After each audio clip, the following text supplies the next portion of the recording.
Hello. Hey now, what's going on there, Mikey? It's 9 p.m. Wednesday night, and it's the best place in the whole wide world to be, right here with your boys, Mike and Mish, on the Mike and Mish Show. What up, dude? Yo, what is going on, man? We are here Wednesday night. We got a special guest tonight. This happened last minute. Yeah, we got two special guests tonight, Mike. Well, We we got do an have old two special guests, but we we have got an old friend and a new friend. yeah, but we were not planning for the second one. That's what I'm Yes, saying. the second one was a late addition. And I hope you guys are all excited because Mike and I are going to be talking to first, Josh Dyer, D-Day himself, Ken Doll, depending on which nickname you want to go with. But we're going to go with D-Day. Josh Dyer will be on. And then we are going to have a surprise second guest. She'll be fighting Misfit Ferea in Mohegan Sun Arena, May 11th, Uncasville, Connecticut. Heather, the Heat, Hardy. How fucking awesome is that, Mike? That is pretty damn cool. And I think if anybody pays attention to combat sports, they should know who she is. We know who she is. You should know who she is. And if you don't, you're going to find out tonight. And I really can't wait for her to take the gloves off because she likes violence. And so do we. And it's Wednesday. Every Wednesday at work, I play Wu-Tang music because it's Wu-Tang Wednesday. I found that picture of her wearing the Wu-Tang shirt. She's from Brooklyn, New York. I figured it was all but fitting to have her on tonight on a Wednesday show and have a good time with her. Talk about her upcoming fight. I think that's going to be an absolute banger in one of the best arenas for combat sports in the country.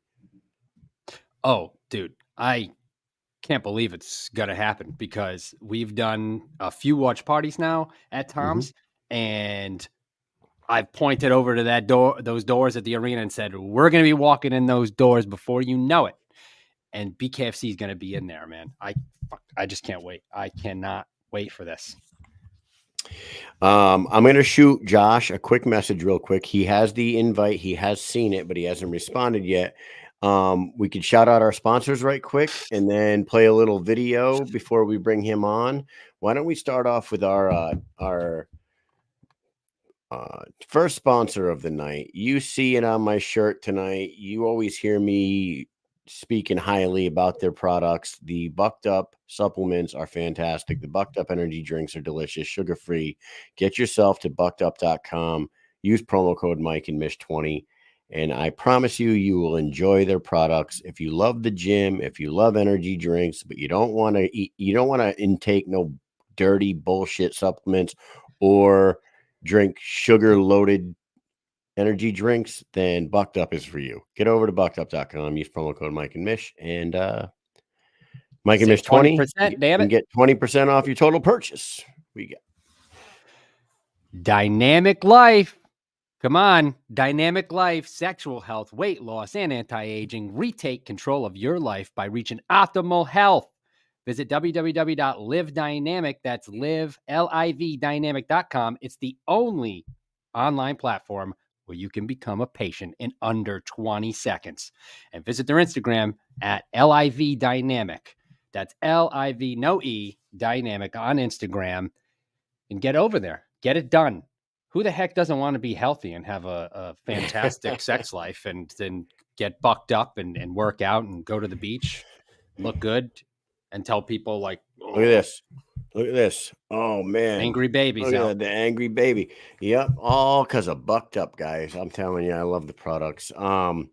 We're going to be talking to Josh and Heather soon. I'm excited about this. We're going to wait for him to pop into the waiting room for a second, but lots of stuff, man. After we talk to Josh and after we talk to Heather tonight, Mike and I are going to try a little something, right, Mike?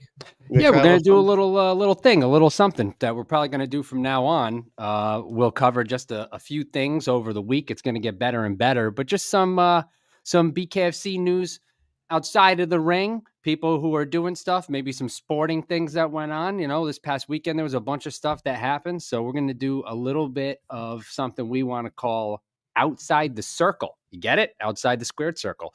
So we're going to do that It's going to be like a little news segment on our show. We'll do that every week and cover a bunch of different topics. So if you want to see a certain topic covered that you see, you can send it to missionaccomplished@gmail.com. See? Bing, missionaccomplished@gmail.com. So if you find anything that you want us to talk about, send it on over or just message us. That's fine. You can do that too. And we will do Outside the Circle every single week here on Mike and Mish. Outside the Circle. There's so much shit going on outside the circle right now. I can't wait to talk about it. I mean, right here in Connecticut right now, since our guest isn't here yet, why don't we just talk about what's happening Saturday in New London, Connecticut, man? How fucking cool is this? The BKFC will be holding their first tryouts in the state of Connecticut. Whaling City Athletic Club, the home of Brennan Ward, tied for most knockouts in Bellator welterweight history. That is his home gym. That's his dad's gym. And Ryan Reber happened to get his start at Whaling City Boxing. So the tryouts will be there. Registration, it's not too late to register. You can go to bkfc.com/tryouts, fill out the registration form, submit it. You'll get your invite, and then you show up at 1 p.m. Saturday afternoon for registration in person. You get your shirt, you get yourself ready, and then the man himself, Chris Lytle, is going to put you through about a 3-hour smoke session to analyze your skill set, your footwork, your power, your hands, your mitt work, your little sparring, and then hopefully you get a call back from the fastest growing combat sport in the world. What do you think about that, Mike? I think it's a great deal because you go down there and you kick some fucking ass and you don't be a bitch and you'll probably be on the card on May 11th. That will probably happen. I bet. I'm putting this out there. I mean, it's just a wild guess, but they're probably going to pick a few people from that tryout to fight on the May 11th card, probably on the prelims. Absolutely. I would all but guarantee that. All but guarantee it. Probably good. It will make a good deal in the for comment section, our boy Mike Quigg says, I thought it was Friday. LOL. No. What's Friday, Mike? Ooh. Oh, what's Friday? I'll tell you what Friday. Got to get down on Friday. Remember that song? You got to get down on This is Friday right here. Tom's Watch Bar, Mohegan Sun, Friday night at 8 p.m. A watch party with guest appearances by Chris Lights Out Lytle and Royal Ryan Reber, and even Chris Sorrow is supposed to be making it there. We will be watching the Davis versus Williams BKFC Miami card. We'll be giving out BKFC swag, Bucked Up Energy, and the very famous Michael Quigg will be there with his posters, hand-drawn art. He will be giving that stuff away. It is going to be fantastic. We are expecting a very large crowd to go to this. A lot bigger than any of the three we did before. Probably probably triple the amount. It's going to be pretty good. I think that you could probably add all three of the last three watch parties together, and we're probably going to have about that many people at this point. So here's the deal. Josh Dyer says he's in the backstage area, but once again, this has happened before with StreamYard. Oh, stupid StreamYard. I'm asking him to give me an email address. So why don't we play a video, and by the time the video is over, he will be in. What do you think about that? Yeah, sounds good. So let's take a little trip down memory lane. We'll go all the way back to BKFC 17, Birmingham, Alabama. And this is the first interview that we ever did with Josh Dyer. This is when we first met him. So check this out, and we will be right back.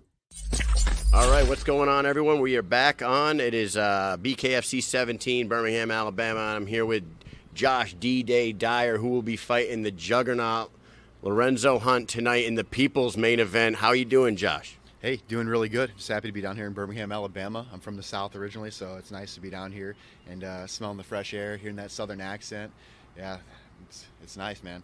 So good. You're originally from the South, but you're in South Dakota right now, right? Yep. Dad was military, so we bounced all around the place, and then ended up in South Dakota. So, yeah, just haven't been able to leave yet. So, it's a good place. Now, this will be your second trip to the Squared Circle. You put on a hell of a show the first time out there. What is going to be different this time around fighting a man like Lorenzo Hunt? It's just going to be a lot cleaner. My last fight, I was a little sloppy, and I cleaned up quite a bit of that. But I'll keep my trademark aggression. I do like that. So, yeah, we'll be looking to push that pace. Zombie mode. Yeah, zombie mode, that's stage 4 last resort mode. We do that once we see the soul start to leave his eyes. So we save that. You guys were absolutely gentlemen to each other on stage yesterday. You understand it's a business. How do you psych yourself up? Because Lorenzo is like everybody's friend, man. How do you flip that switch and try to kill a guy who's been pretty cordial this entire time? That's for all those emotionally weak people out there that haven't learned how to control their emotions yet, man.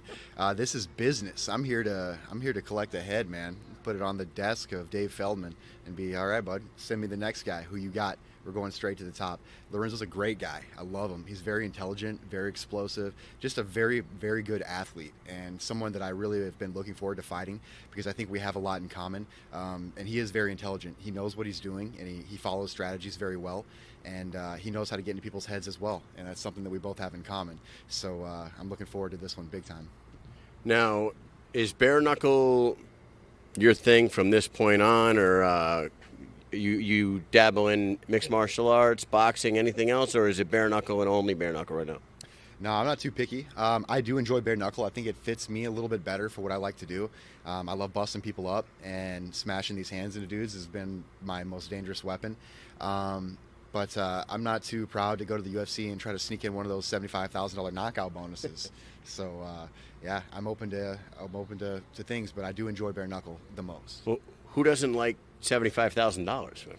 I don't know, man. That's a lot of money for one night, not including your fight pay. So hell yeah.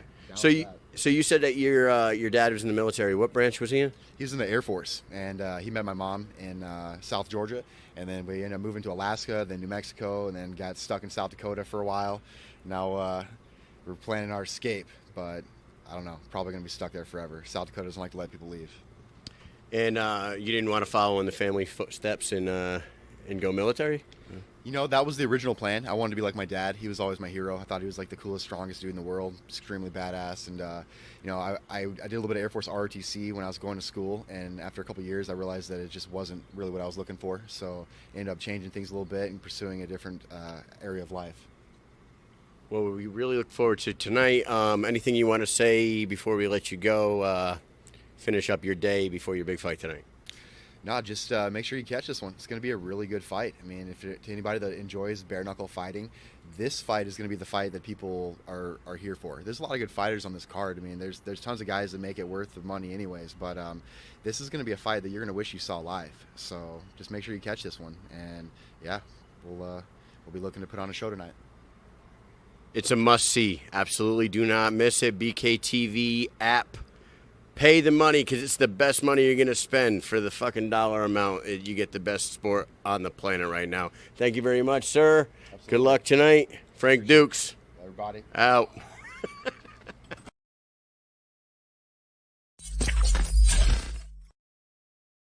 There he is, Mr. Dyer. What is up, man? Hey, how's it going, guys? Hey. Mission accomplished. Good to be back. Nice. You know, that was one of my first probably 5 in-person interviews I ever did at one of the events, because the first event we ever went to was Knucklemania 1, and then Birmingham, Alabama was the second one we went to, and you might have been one of the first or second people that I interviewed at that event. You, maybe Colmus. I don't know who was the first one, but little blast from the past, man. We had to cover a little time there and straighten this email link thing out. But here you are, man. What's going on? You done froze? Yeah, man. No, it's good to be here. Can you guys hear me okay? We can hear you. Can you guys hear me all right? Yeah, I think there's a little. All right, awesome. Okay. How long of a delay is it for you guys? About 2 seconds. Yeah. Do you, Mike, do you want to have him go out and come back in? Yeah, try to back out and come right back in. Sorry, guys, everybody watching. Back out, come right back in the link. You should be good. Sorry, everybody watching. StreamYard sucks. This is what it is, I think. Yeah, it is. StreamYard's a pain in the ass sometimes. So we're gonna talk to him. They just announced a fight for the vacant light heavyweight title, and Josh has opinions on it, and we're gonna get his opinions right now. There he is. He's back. Let's go, Josh. Speak. Yes. All right. A little bit of that. What was the question? I just got back in. No question. So what I was saying is you have been on action since the Jared Warren fight. They just announced the Jared Warren versus Jomi Escoboza fight for the vacant light heavyweight title. And I know that you had a lot of things on your mind about that. And we wanted to bring you on here, let you say a few things. We're going to let you get whatever you need to off your chest. And then we'll talk a little bit back and forth about the whole situation. What do you think about that? Oh, definitely. Yeah, I was rather surprised whenever for Jared versus Jomi. I've been told a few things over the last year or so that it may look like we're going to be going a little bit different direction with it. So I was having some high emotions that day, and I kind of lashed out on Facebook a little bit. Kind of spent a little bit of time checking my posts and all that, replying to everybody. But I thought I did pretty well. We went in there. We both trained really hard for that fight, and we both gave it everything. And I thought I had the better end of that deal. And the way the fight ended was, it was really unfortunate the way it went. And I just, I expected that it would just be a quick rematch kind of thing. Whenever it's like you go in there and you're so dominant, you expect to take home a belt that night. And after watching the video, it looked a little different than what I was, expecting the video to look like. So I had some high emotions of the last year or so, but hey, man, I just like to get in there, compete. I like to get in there. I want to thank all the people that watch me and support me. And, a lot of people had my back with the way, things turned out in the last fight. Had a lot of support. People kept me strong. I was a little upset with the way that went down, but, it's going to be a great fight. Jomi versus Jared it's going to be good. They are a pretty good matchup for each other. So it'll be kind of cool to see how that turns out. I just would like, I'd like to fight. I have expensive training camps, expensive diet. So I'd like to be for the most part. All right. So let me talk for a minute because we do still have the delay. So I'm going to speak and then you can rebuttal.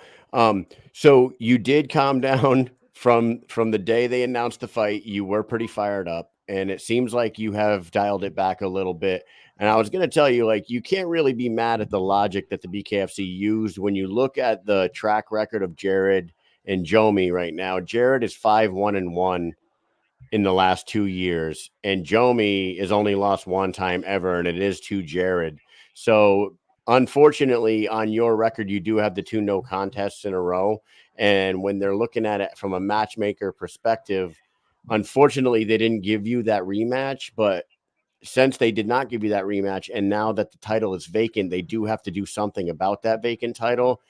Looking at a 9-1 Jomi Escoboza and a 5-1 Jared over the last 2 years, it was really kind of a no-brainer, and it kind of sets up you versus somebody as kind of a title eliminator, like next in line, wouldn't you say? When you're looking at the numbers, definitely, it's really easy to look at the numbers and see that. And I guess as a matchmaker, I mean, I assume that it was more about making a better match, and I do think that it's a better match to put Jared and Jomi against each other. Just very disappointed, because I just assumed that be the one that gets the opportunity, to compete. And with Jared is good. He kills people in the ring. He's got that left hand. He's very accurate. But I fought Jared twice, and in 5 total rounds of combat, I've dropped him 5 times. That translates to about 100% ratio per round, per fight of knockdowns from me. And you look at his end, and during those 5 rounds, he hasn't dropped me one time, and I would argue that he hasn't beat me a single round. I was just, I feel that I deserve it. I feel that I'm better than both Jomi and them, but I'm sure everybody feels that way. But as dominant as I was against Jared, I just assumed that I would at least have a fight coming up soon. Like I didn't expect to get held for so long, especially when after you watch the video, it's pretty easy to see that it was a clean punch. So I assumed that I was going to be taken care of a little bit, at least in getting something to keep me busy while they got everything figured out. But it is what it is. You got to do what's best for the organization, and that may or may not be what's best for each individual fighter. They've got a lot of things to take into consideration, a lot of people to look after, and it's a growing sport. They're new. They got to make it, and I totally understand where they're coming from.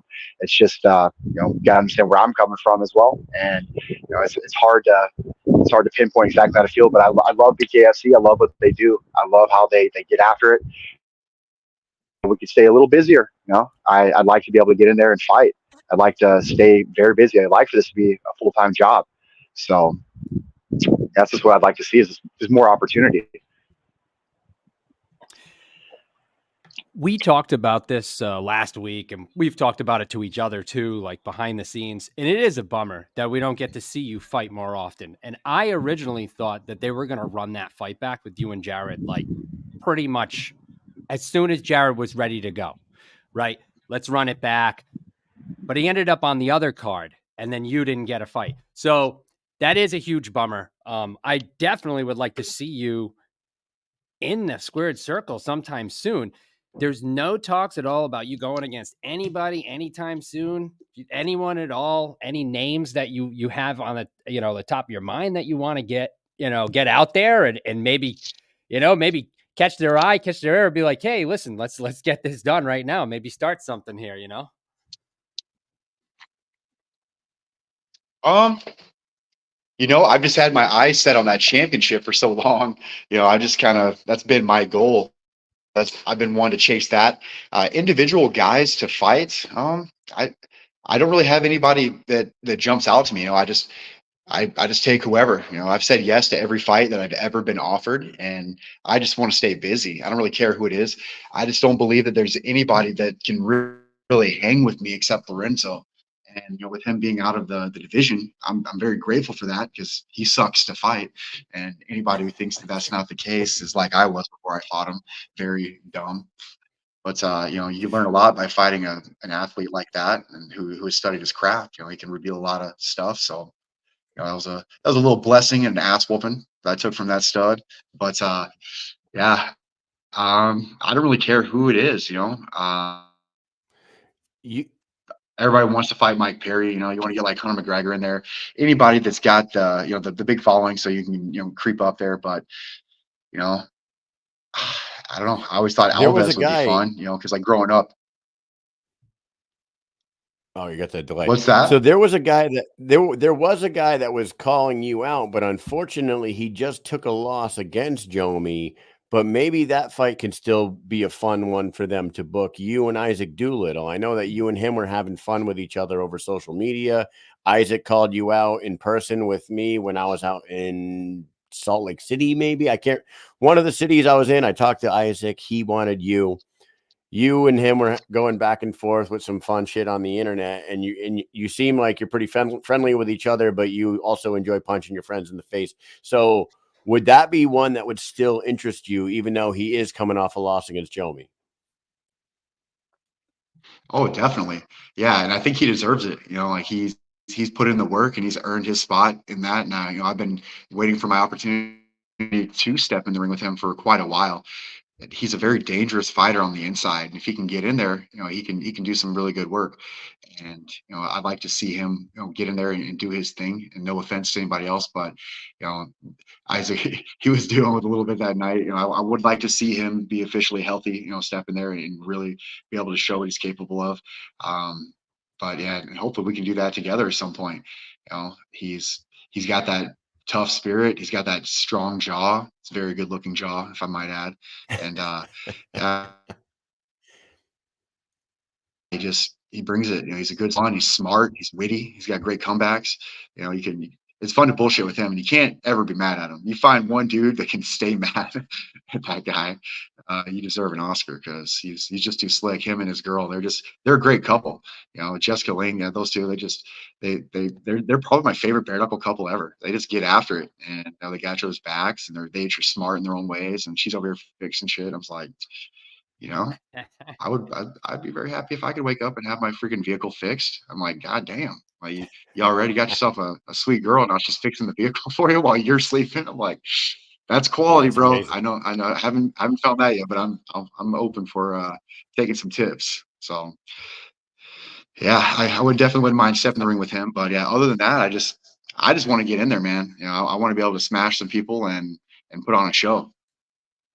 So, Josh, can you tell us, have there been 0 offers since the Jared Warren fight? Are you saying that no, there hasn't been any talks, or has there been talks about possible opponents, but they have fallen through? Anything at all? Yeah, so it was pretty quiet for the longest time. I've been calling Kevin quite a bit. He gives me any information that he can get on it. But we were thinking that we were going to get a Doolittle fight pretty soon this year. It seemed like it was leaning that way, and at least that's the way everything was kind of flowing. And then they announced that it was going to be him versus Jomi, which was a little bit of a shock. And so we were kind of led to believe that we were going to be getting the winner of Jomi versus Doolittle. And then that didn't happen, and it was supposed to be like a 4-man tournament that I was supposed to be a part of, and then that didn't happen. And so it's just a lot of opportunity that's kind of come. And it's a changing sport. A lot of things they come up, they come down. Once again, they always got to do his best, and like I said, I get that. So I mean, there's been nothing set in stone. There was no, hey, you for sure have this, and then it fell through. But just the talk, the talk has been there. But yeah, no official offers. I have gotten a few offers outside of BKFC that I haven't entertained. I've been loyal to BKFC for 5 years. I like the way they've treated me, I like what they've done for me. I just like to see a little bit more on the table as far as the fights go, and I just like to see what we can kind of become here. I've been there since BKFC 12. And we've been putting on a show for quite a while. My team always brings it. I got the best trainer in South Dakota. I got awesome Pretty Ward Peterson. Got Larry Ferguson, my strategist. We break down everybody. When I step in the ring with somebody, dude, I've got a mathematical equation to how I'm going to destroy you based on what moves you use most, what your reactions are to stimuli. I mean, I got it all down, man. I know whether there's a 7% chance that you're going to throw this combo and how you're going to react if it doesn't land. And we're very confident when we show up, so it's easy to bring that aggression, that power when we almost already know what you're going to do. And we've already got 10 defensive for it and 10 offenses, and not trying to go too deep, but it's just, we're pretty good at what we do, and we just want to be able to get out there and show that. I'm 33, I'm going to be 34, in exactly a year, because I just had a birthday, but it's coming, I don't want to be sitting on the sidelines too long. So yeah, I'd really like to be able to get in there. So yeah, got any tips, let me know, man, because I'm a little awkward in the social media aspect. I've never been a big fan of like the Facebook and Instagram and all that. I just like to get after it. I just like smashing people. So I'm just like, can I just get in there and smash somebody? Can I get a fight? Yeah. Well, I got to tell you, don't look a day over 21, man. So here's the thing, right? I think you maybe want to keep on the track of, going after somebody who was arguing back and forth with you just a couple days ago online.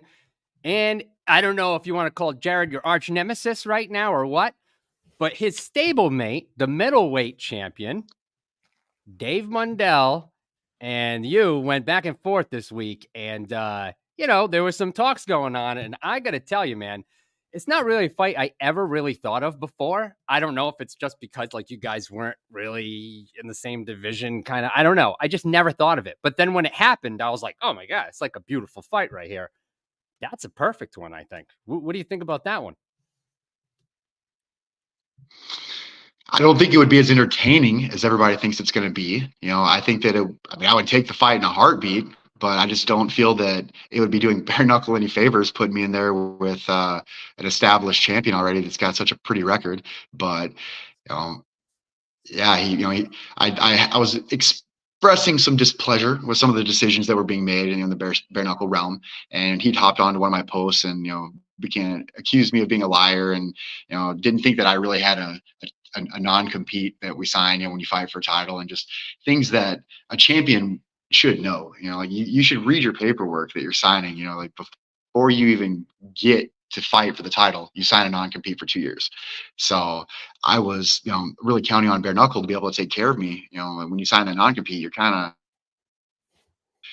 guy for a while. So, you really count on them to keep you busy, because it's, like I said, very expensive. It takes a lot of time to stay in shape and all that.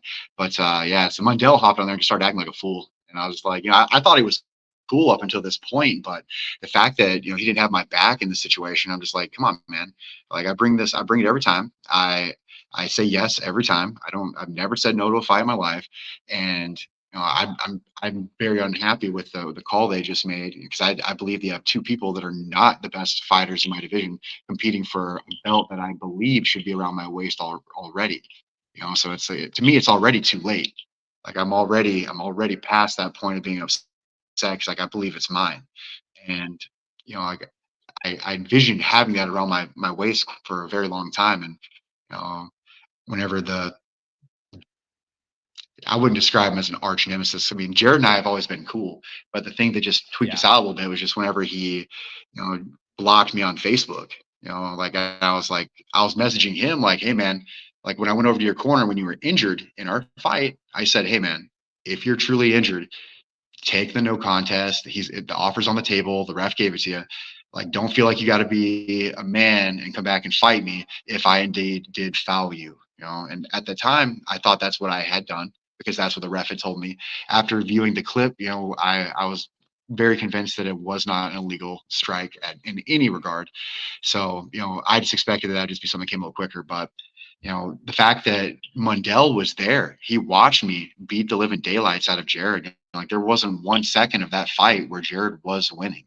There was maybe a couple seconds where he was barely surviving, but I mean, it was a very dominant performance. And for him to just jump on there and just act like he didn't see the same fight that the whole world just saw, But at the time, I didn't realize that he worked out with Jared. So that was kind of funny. I caught that later. So I feel like he probably has to have his back a little bit, but I just felt like he was being a little teacher's pet, kind of sucking up a little bit too much, just being a little pussy in the whole game, and I believe that fighters need to stick together. We're the ones that are out here putting our lives on the line, and we're trying to compete. And it's like, if we want to keep getting these fights and not get replaced by these celebrities that have extreme followings, we gotta talk it. We gotta talk our shit. We gotta get out there. We gotta do our thing. We gotta have each other's backs. And I just didn't see that with Mundell. I saw a selfish, lazy child that was popping on there acting like a little pussy. And then whenever I offered to fight him out behind the barn, he just disappeared. I'm like, come on, man. We know BKFC isn't going to give you this fight, but we could always step out back. And nothing. Dude disappeared after that. Ran his mouth the whole night.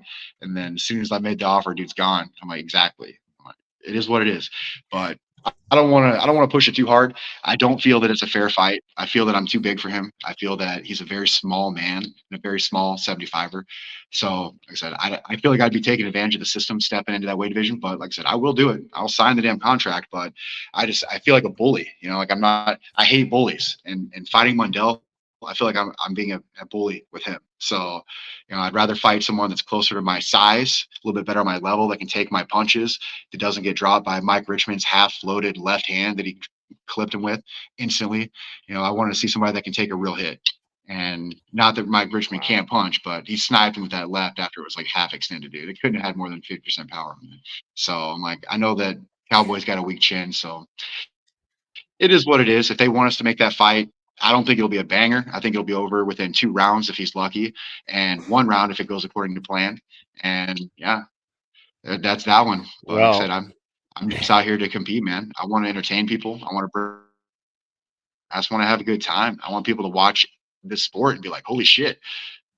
We stopped watching MMA because it was dudes grappling for 15 minutes at a time and maybe a couple strikes around.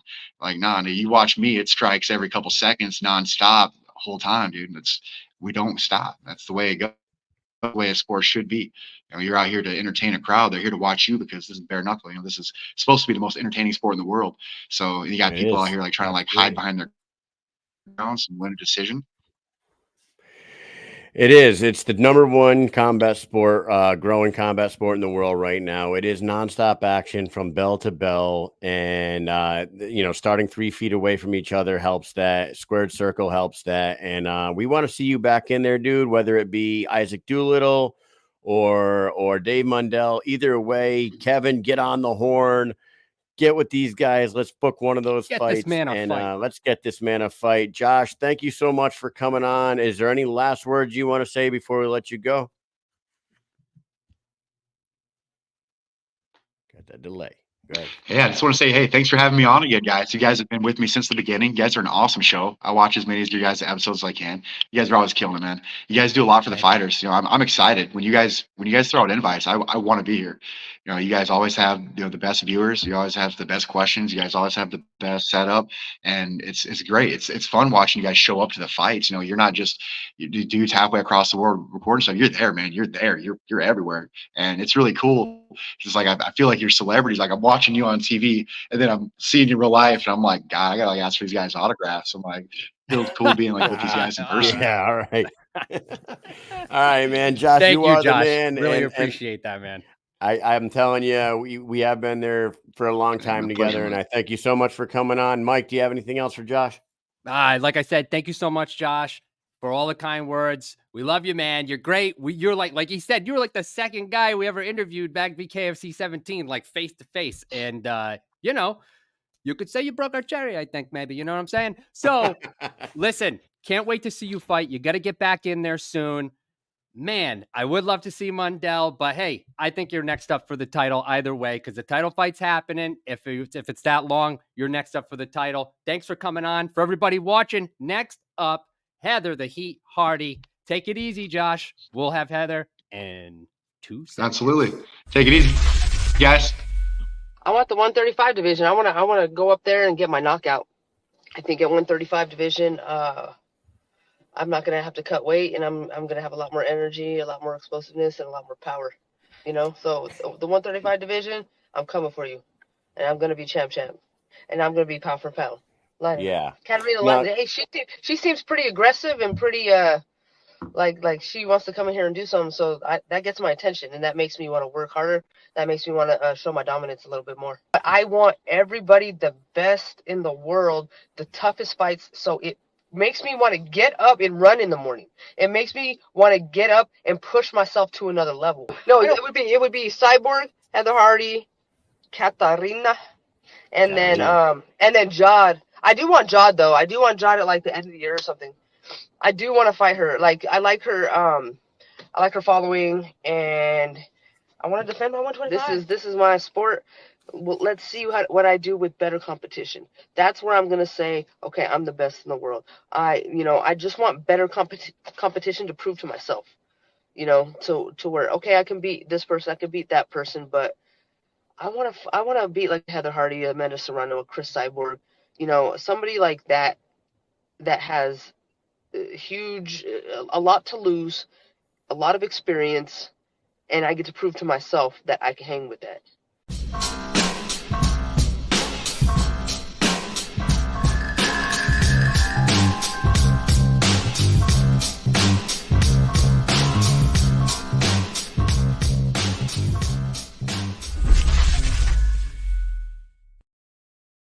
That picture cracks me up. Hello, Heather Hardy. Welcome to the show. This is the Mike and Mish show, and you're finally here. How are you? Hey guys, how you doing?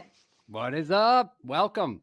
Do you know that last picture was you and me at a Bellator event? You probably don't know this because it was 6 years ago or something. I remember the shirt. But that I've only picture's worn it once. I remember. I'm like, oh, that was after my Bellator fight.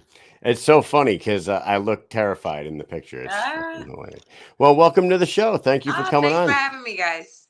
Absolutely. We had to get you on here because you just saw your opponent talking. She's been on the show many times, and we've been covering the sport for about 3.5 years now, and Misfit's been on here a bunch of times, and they've had a hard time finding opponents for her, especially recently. She's kind of cleaned out the BKFC's 125 division. She's going after 135ers. I believe your fight's going to be at 130. Can you talk a little bit about Misfit Ferea and what drew you over here? Sure. I mean, I respect the girl champions, respect champions, right? They say water seeks its own level. And her and I have been kind of cheering for each other and rooting each other on for years. We're both old heads in the sport. We were fighting back in the days when, you know, women were getting $40 to $50 a round to fight some pro fights, right? So there is a certain level of respect that you feel between us. And I knew she was looking to go up in weight. I knew she was calling out all the champions and stuff, and had some crazy stuff to say online. And I hit her up, and I was like, "Hey, if there's money in it, if it makes dollars, it makes sense." And she made it all happen. So can't say a bad word to the girl. So you contacted her? Yeah. I mean, I Wow. know she was calling out the champions, and I just hit her up in her DMs, and I'm like, "Look, it's probably going to be the last year of my career. I got college tuition to pay. I want to stay busy in the first quarter. I'm really skinny right now. So, if something is popping, BKFC first quarter, hit me up." And her manager did. So we were able to work it out. Wow. It's funny because you said if it's popping, because you have your thumb in a position right now that your iPhone keeps giving the thumbs up bubble. Thumbs up. It keeps popping up. Sorry. Have you no, it's hilarious. Oh, it's fine. No, that's like a new feature. No, that's super cool. And you say that, what's funny is like you said that you guys are both old heads, and what you didn't start boxing until like you were 28 years old, right? That was when you made your debut. So what's crazy is you have been around for a long time, and you've been doing it at the highest level, world champion, probably the most skilled champion boxer that they've brought over, for at least for the females, as the females go in BKFC. But you didn't even get your start till 28. And I wanted to ask you, why is that? What was Well, sadly, circumstances often prevent people from being able to do things they want to do, right? Like in my case, it was finance and responsibility. I mean, I grew up in Garrison Beach. We had 2 sports for girls. You could either be a Girl Scout or a softball player. And they didn't let girls in the 80s and 90s play baseball or do any of that fun stuff, So when I say old heads like me and Christine, we really came up in a generation where boxing wasn't as popular as it is now. To be a girl and to be a fighter isn't as popular as now. And when I was coming up, everybody was like, "Wow, that blonde girl can fight," But it was tough for a while, and she knows it. We both have that same respect. How does it feel to basically be the first on the first card in the Northeast? So they had a card up way up in like Canada almost, but this is going to be the very first card in New England, like right outside of where you're from, right? And you're fighting the champion. You're the Queen of Violence. She says she's basically the Queen of Violence. They've spoken about doing a Queen of Violence title, just like the Mike Perry King of Violence title. How does that feel to be able to go to Connecticut and kind of like break in the sport for women up here in the Northeast? Well, I'm sure you would love for me to say I'm thrilled, but I don't give a shit where we are, right? Like, let's be honest. I mean, if you want to be real about the Queen of Violence, I've done 20 rounds with Amanda Serrano. I walked into an MMA cage as a fighter, having 2 fucking months experience in BJJ. Feel me? Like, there is no Queen of Violence like Heather Hardy. Like, yeah, I'm an old head. Yeah, I'm coming from it. But when it comes down to it, there's nobody else. right? Love it. I love that. Really? That's a great answer for sure. Misfit, like you contacted her. Misfit is about the most violent person you're gonna find in this new sport, though. No, I tell you what, in the Northeast, come meet my mother.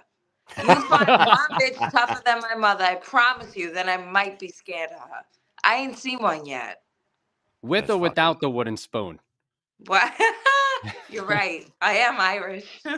Yeah, she's gonna come after you. Not many wooden spoons left in the kitchen, that's for sure. No, in the kitchen, my mother had one in every room, just so you remember. Now, you know that we've actually seen you fight a couple times at Mohegan Sun. I wanted to ask you, he just asked you how's it feel being, breaking a new sport into the area, but do you enjoy fighting at Mohegan Sun? Because I love the Mohegan Sun Casino, maybe because it's 30 minutes from my house. And but also maybe because your nose didn't get kicked off your face there. Oh, that's true. That could be why you like it so much. I mean, I've been there I've been there once since, to the scene of the crime, and the smell of the venue just like took me right back, like I was in the back of Oh that wow. ambulance again. And you remember, I walked out of the cage, so Yeah. everything was so vivid, so real, so like it happened yesterday. If I close my eyes, so walking in there is definitely going to give me that somebody find my nose feeling.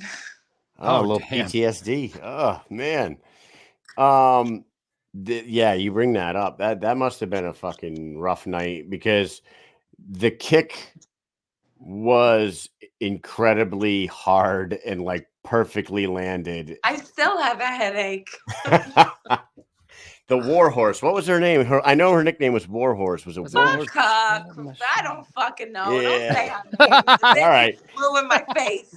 Yeah. All right. Well, fuck Fuck her. her. Fuck that girl. Thank you. All right. You're welcome.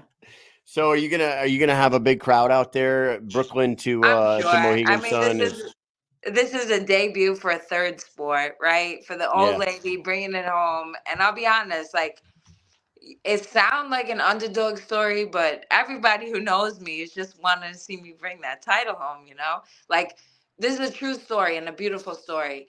Everybody I know told me not to do this. Everybody. I mean, my Really? boyfriend, like, baby, you don't need to do this. The owner of Gleason's gym, tears in his eyes, I kid you not. Baby, it's barbaric. Don't do this. We'll find seminars. We'll make up the money. My promoter cursed out the girl before he agreed to contract at Bare Knuckle, right? But Oh, it was geez. my mom. My mom was like, you got this. It was my mom. Why do you think they really didn't want you to fight? Do you really think it's because it's barbaric? Because really, I mean, if you really pay attention to the sport and stuff, sure, there's more cuts, but like concussion rates and injuries like Shut that are up. way down. Shut up. I should come there and punch you in the head for saying that. I'll be honest with you. Let me tell you something, because I'm a grown woman who's not foolish, and I hear all that stuff about superficial cuts and it's only facial damage. When I took that kick from Christina that broke my nose, that was a superficial cut. Don't But say her name. I still don't breathe at night. You understand the long-term effects of this shit. And being somebody who is such a Gleason's is my home. Bruce is like my dad. He knows all these guys from the 70s and 80s that don't remember their name right now. Like Right. CTE is very prevalent. It's scary, but I'm going out there. I'm going out there with my sword and my shield. I totally understand where you're coming from, but what I was kind of saying is like you said, you got kicked in the face, you're gonna get punched in the face, and I feel like the comparison between the sports, like, is it really more barbaric than getting kicked and elbowed and kneed in the face as opposed to punch without a glove? It's not. But let me tell you, Lou DiBella. I'm sure it doesn't feel good. He did the same thing to Bellator because he thinks they're as barbaric as bare knuckle is, and Lou and everyone cried to me the same when I went to MMA, right? Like it's the same thing. Boxing is a gentleman's sport. You can't forget that. We get in the ring, martial arts, we touch gloves, we hug after we fight. Yeah. Right? Like we don't talk trash before. You're not going to catch me saying a bad word about Christine because I grew up in a place where martial arts and boxing is a characteristic of who you are. How you fight is who you are. So you're not going to catch me saying a bad word or being crazy or not respecting the sport for what it is. Boxing is beautiful. I love that. It is. I love it. Definitely is. So you said that you and Christine been around for a long time, doing your thing. Have you known her for a long time? Like, have you personally known Christine Ferea for a long time, or are you just now getting to know her when she was calling your name out? Honestly, I don't even know her. I mean, obviously, I'd heard her name. She was the champion. She became familiar. And maybe she left me like a comment. And I was like, oh, wow, this champion is following me. I didn't even know that. So, I followed her back and kind of was seeing her career and stuff. And she was cheering me on all the time. I was kind of cheering her back. And that's what inspired me to reach out. Yes, we're going to go in there and try to kill each other because our pride wants to win the fight. But at the end of the day, we're two dogs in the same race. Yeah. You talked about your love for boxing. Have you been a fan of the bare knuckle sport as it's been growing? Have you been watching? No, I No? mean, but I don't watch boxing. I don't Okay. watch MMA. I went into MMA. I didn't know any of the champions. Even right now, like my boyfriend will ask me questions. Who's your favorite boxer? I know like 5 of their names, even though I've met them all and seen them all. Like I don't. I love boxing because of what it makes me feel when I'm doing it. Hmm. Not so much when I'm watching other people do it. So I Right. can't. I can't call myself a fan of anything really. I think There's a lot, yeah. There's a lot of people that fight that said exactly what you just said. It's kind of wild, like because we're all fans of the sport and we're watching everything. I'm watching every fight. I'm watching every interview, highlights, everything, And then we talk to the fighters who are in the gym all the time. They're the ones fighting, and they're like, "Nah, I don't watch that shit. Never pay attention to it." I That's know and it's because you a guys wild don't to us. fight. That's why. Because you Yeah, don't fight. So your passion for it is much different. Your passion is viewing and watching and cheering, and ours is experiencing, right? So yeah. when I see other people, I'm interested because, and again, I'll say like my boyfriend will always talk like, "Oh, did you hear about this guy won't fight this guy?" And my brain goes right to the business of it. Like, nah, nah, nah, nah. His manager doesn't want that promoter. Just look at it different. Yeah. Oh yeah. Now, being you kind of been like a what's the word? Like you've been a like a mainstay for women's boxing. Fighting for pay and like you have been what like a revolution. Outspoken. You've been Yes. like you've been like a legend in the Legendary, female boxing 100%. world, right? You coming over. Do you wonder if like you are going to bridge the gap between glove boxing and bare knuckle because someone of your stature to come over and give it a shot, like we've had Paulie Malignaggi did it once and he turned around and said I'll never do that shit again, but he'll Well, here's the commentate. thing. Here's the Austin thing. Trout now. It's not an unforeign area, and something they always said, like if a woman does something that's not likely for women to do. So when I would go out and fight, it's not people looking at Heather Hardy saying how Heather Hardy fights. People would look at me and say, how do women fight? Right. So every time I walked into the ring and did my ring walk, I knew that I was representing all of the women in my gym, all of the women in my sport. Because for the first time, some people were seeing women box for the first ever, right? So I was giving that impression that this is how women fight.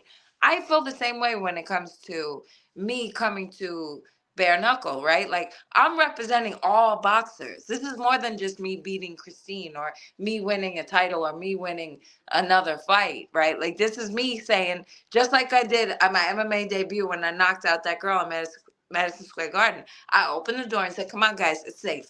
We got this."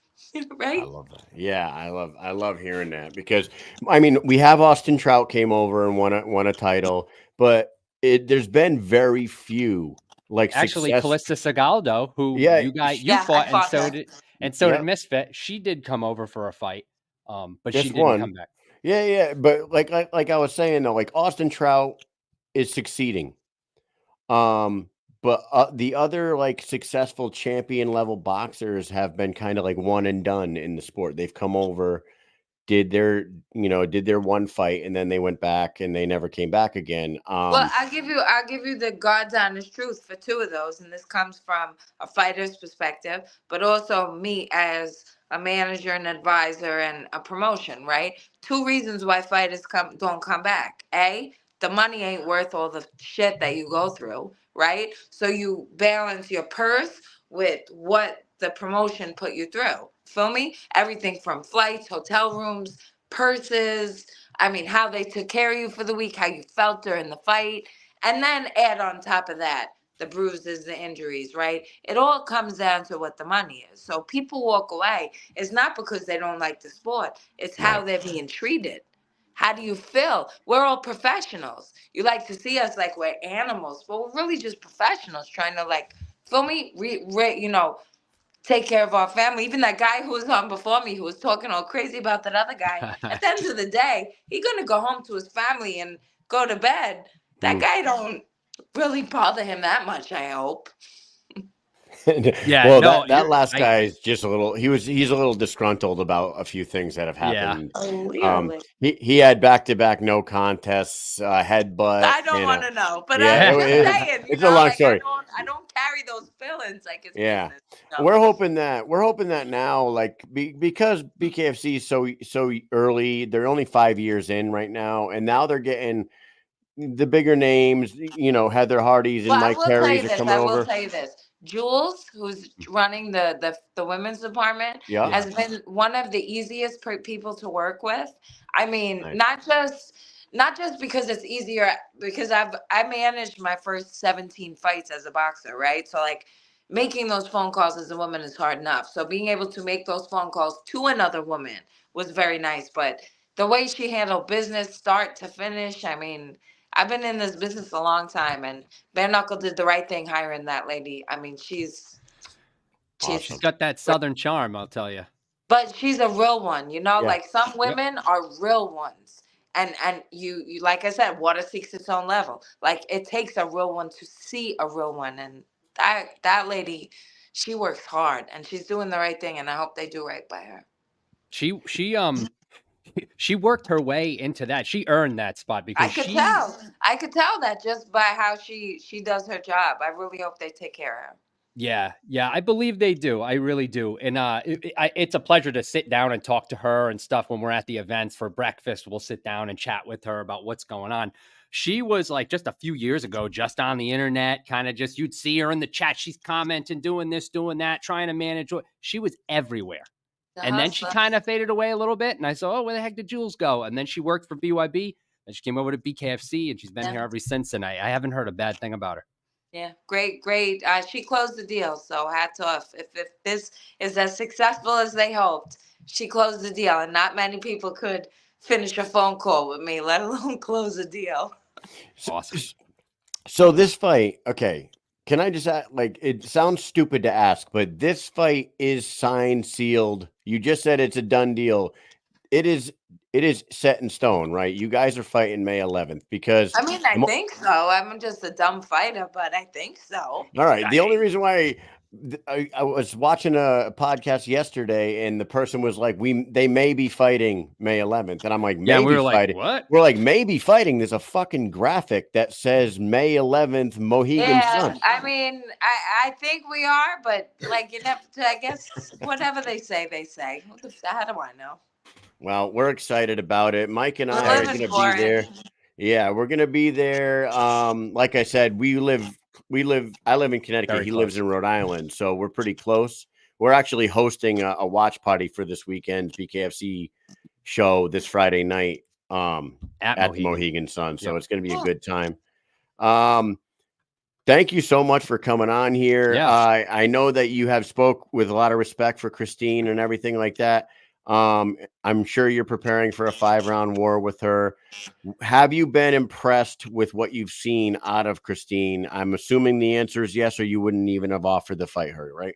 I mean, of course, but at the end of the day, Christina's coming for war, and I'm gonna take her to school. So we're definitely coming from two different places, right? Like I'm not, as much as they say, oh, I know how tough I am. Now I'm gonna show you how smart I am. I just think it's so like when you said that you contacted her, I think it's so cool that Misfit herself went on all these podcasts and all these shows and said names, like specific names. She said you many times. She said Cyborg. She said Serrano. You answered the call. I think that's fantastic. Yeah, but at the end of the day, even though we'd be like, oh, that girl called me out, you still feel like, still like, even I was listening to my boyfriend was like, how do you feel about that? How do I feel about that? I'm honored. Right? Like, how do you feel about that? When you started, when I did, when there were so many girls who needed to hear the voice, you could fight, I could fight, I look like a girl, I could fight, I go in the gym, look what I do, right? Like Christine was that voice too. How could I disrespect it? I'm gonna punch the shit out of her face. Feel me? But it comes from a place of wuss. Yeah, totally understandable. And that's the way she feels about you, because every time she calls you up, she never says anything disrespectful. She just wants to damn prove herself. Yeah, she said Rolling it up. in that, and that's the reason why we played that little clip from No, I know. when she I came mean, on the show. I She like said the that, girl. yeah, she wants to be tested, and you are a test for her, and I think it's fantastic. And I thank you so much for coming on the show. Is there anything that you want to say to the bare knuckle community, because a lot of people watch the show and it is going to go on the BKFC app? So anything you want the BKFC community to prepare themselves for, or they need to hear from you, go ahead and say it now. Well, the first thing I'd like to say is thanks for your support. The BKFC community has supported me for years, almost since its inception. You guys have been, come on, Heather, with them big knuckles, come fight. So first thing I have to say is thank you for the warm welcome. I'm so happy to be here, and keep grinding. Keep doing it. You guys are going to make all the way up. I love it. Mike, do you have anything else for Heather before we wrap it up? Heather, I cannot wait for this fight. This is going to be the most anticipated female bare knuckle fight since bare knuckle was legalized in 2018. There is no doubt about it. Yeah. The fact that we needed to get it legalized is hilarious. I know, right? I know. It's wild. It's really, but the good thing about it is it's being accepted at a much faster rate. Obviously, like MMA early 90s. I know. I remember getting I remember when I was around when I think I was on one of the first fight cards that were legalized MMA in New York. Yeah. So, I mean, obviously the UFC and different MMA organizations have paved the way for athletic commissions to kind of pull the guard back a little bit and be a little more accepting to new sports. So thank God for that, because in only 5 years, the bare knuckle sport has kind of blown up, and who knows where it's going to be 3-4 years from now. It could be, could be right up there with those other sports, but thank you. All these female world champions coming out now. Hell Look yeah. out, girls. My friends are coming. All right. Well, thank you so much for coming on. Mike, are we all set here? We are done. Thank you so much, Heather. We will see you in May. Thank you so much for coming on. Everybody watching, we will be right back after this. Later, Heather. Thanks for having me, guys. All right, Arnold, you're going to take this microphone. You're going to go full WW, whatever, promo mode. Look right in that camera. Full pro wrestling style. You know, this gold belt, it's really weighing heavy on my shoulders. Do I think any of you chumps can take this from me? You don't stand a chance in hell, brother. But let me tell you something. You chumps can keep trying. You can keep pushing, keep fighting. But I promise it'll never happen. Why? 'Cause I'm the boogeyman. Fucking fantastic. Hey, don't have me drink before no more fights. You're the man, Arnold. You are the man. Drink before no more fights. Oh, I love it. Damn. Woo! Hey, this is Andrew Glenn. A shout out to Mike and Mish, BKFC #1. How do you not love the boogeyman, you know? Oh, I love him. Only one. Better believe that. Anybody watching right now better believe. I love Arnold Adams. He's great, man. I think he's great. We need to see more of that guy. He does not get enough fights coverage, whatever. He's I wish there was more of. If you got to meet Arnold Adams and you got to talk to him, you would know, like, he has such a personality, and like if he like you, as you saw just now in that video, that's like a little glimpse into the type of person that he is. I just think he's an awesome guy. So love to see more of him. He is. He's the man. Arnold's great. What'd you think about the juxtaposition of the Arnold Adams and the Andrew Glenn #1, Mike and Mish, baby? You like that little mesh there? I was thinking real hard about that one. I picked up what you were putting down there. I got it. Look at that. Hey, awesome talking to our two guests tonight. Now, the fact, what I gotta to unpack what we just talked to Heather about, the fact that she reached out and answered the call. I know she kind of like brushed that off a little bit, but I do think that's super cool, because a lot of times fighters will go on podcasts and shows and interviews and they'll call people out. And a lot of people will just be like, whatever. I mean, Meh. That's what they do. If they want me to fight you, they'll call me. That kind of Mhm. thing. You know what I mean? Yeah. If they want me to fight you, they'll give me a contract. But no, she respects Christine enough and the sport enough to answer that call. And I think that it is going to be the biggest fight to date for women's bare knuckle fighting. Oh yeah. It is the most legit world champion female boxer to come over.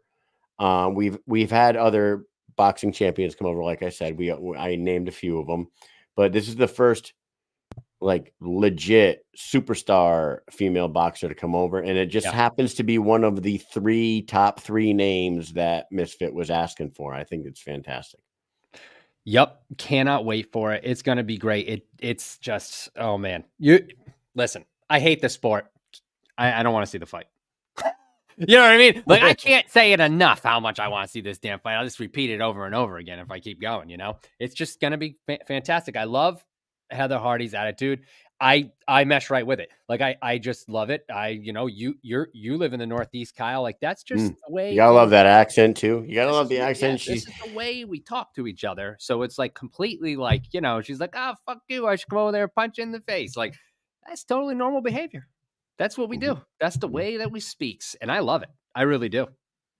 I That do. is. I mean, we had plans for this show. Apparently, people want to change our plans in the comment section. I swear to God, when I see this guy, I'm gonna fucking jump on the same Big Ben. You know what? Stop telling us what to do. You're not the fucking I can boss do what I of us. want. Listen, I Jesus am an Christ. adult and I will do what I want. Well, no, what's going on in the comment section right now is David Diaz. He says that he just signed his contract for I saw Knucklemania 4. You saw that? Who's he fighting, Mike?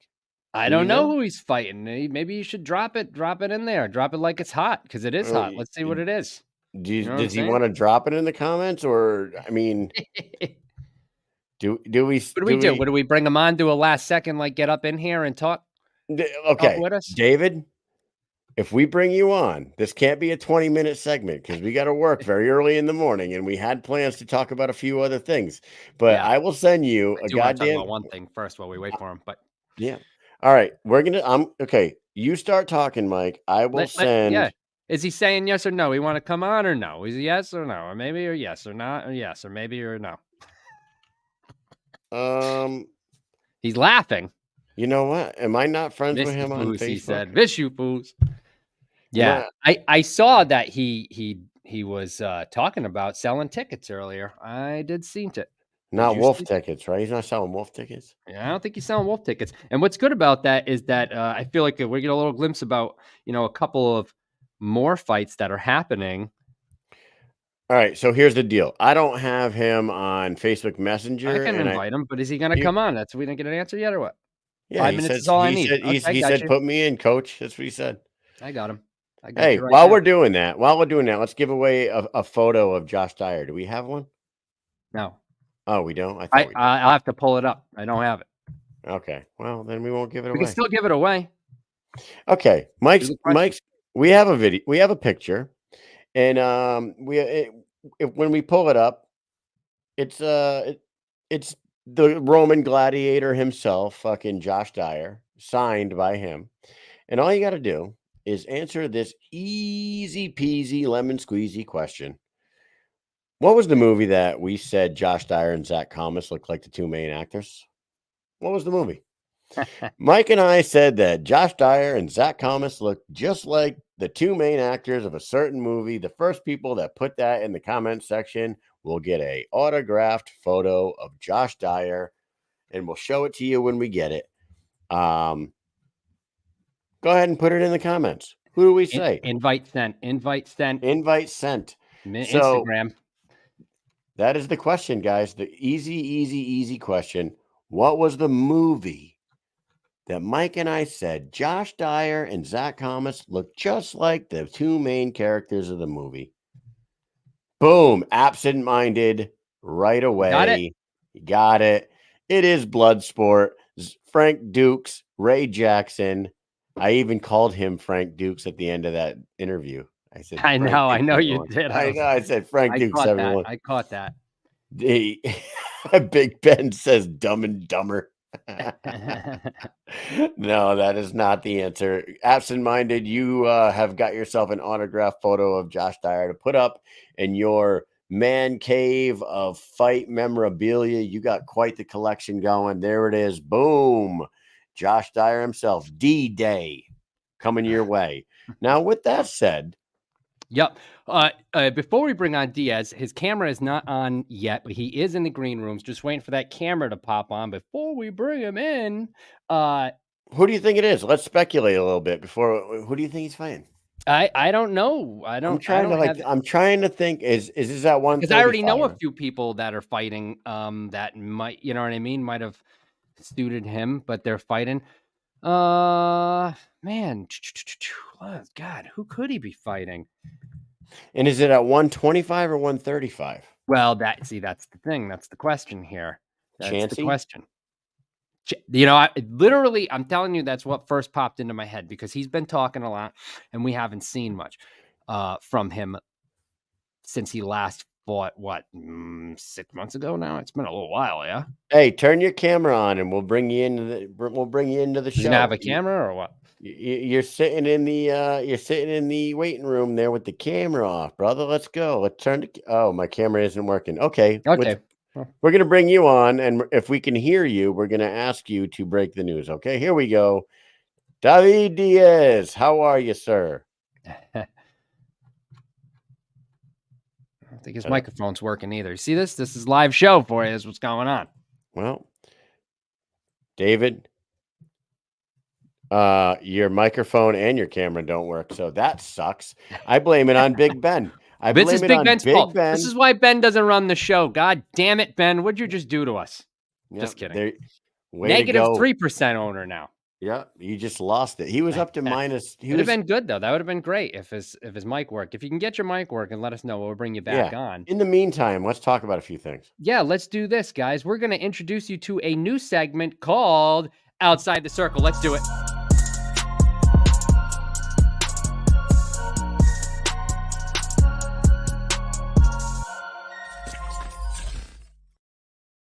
Hello, welcome back. Outside the Circle. Now we're going back to Inside the Circle, and guess what? The camera's working.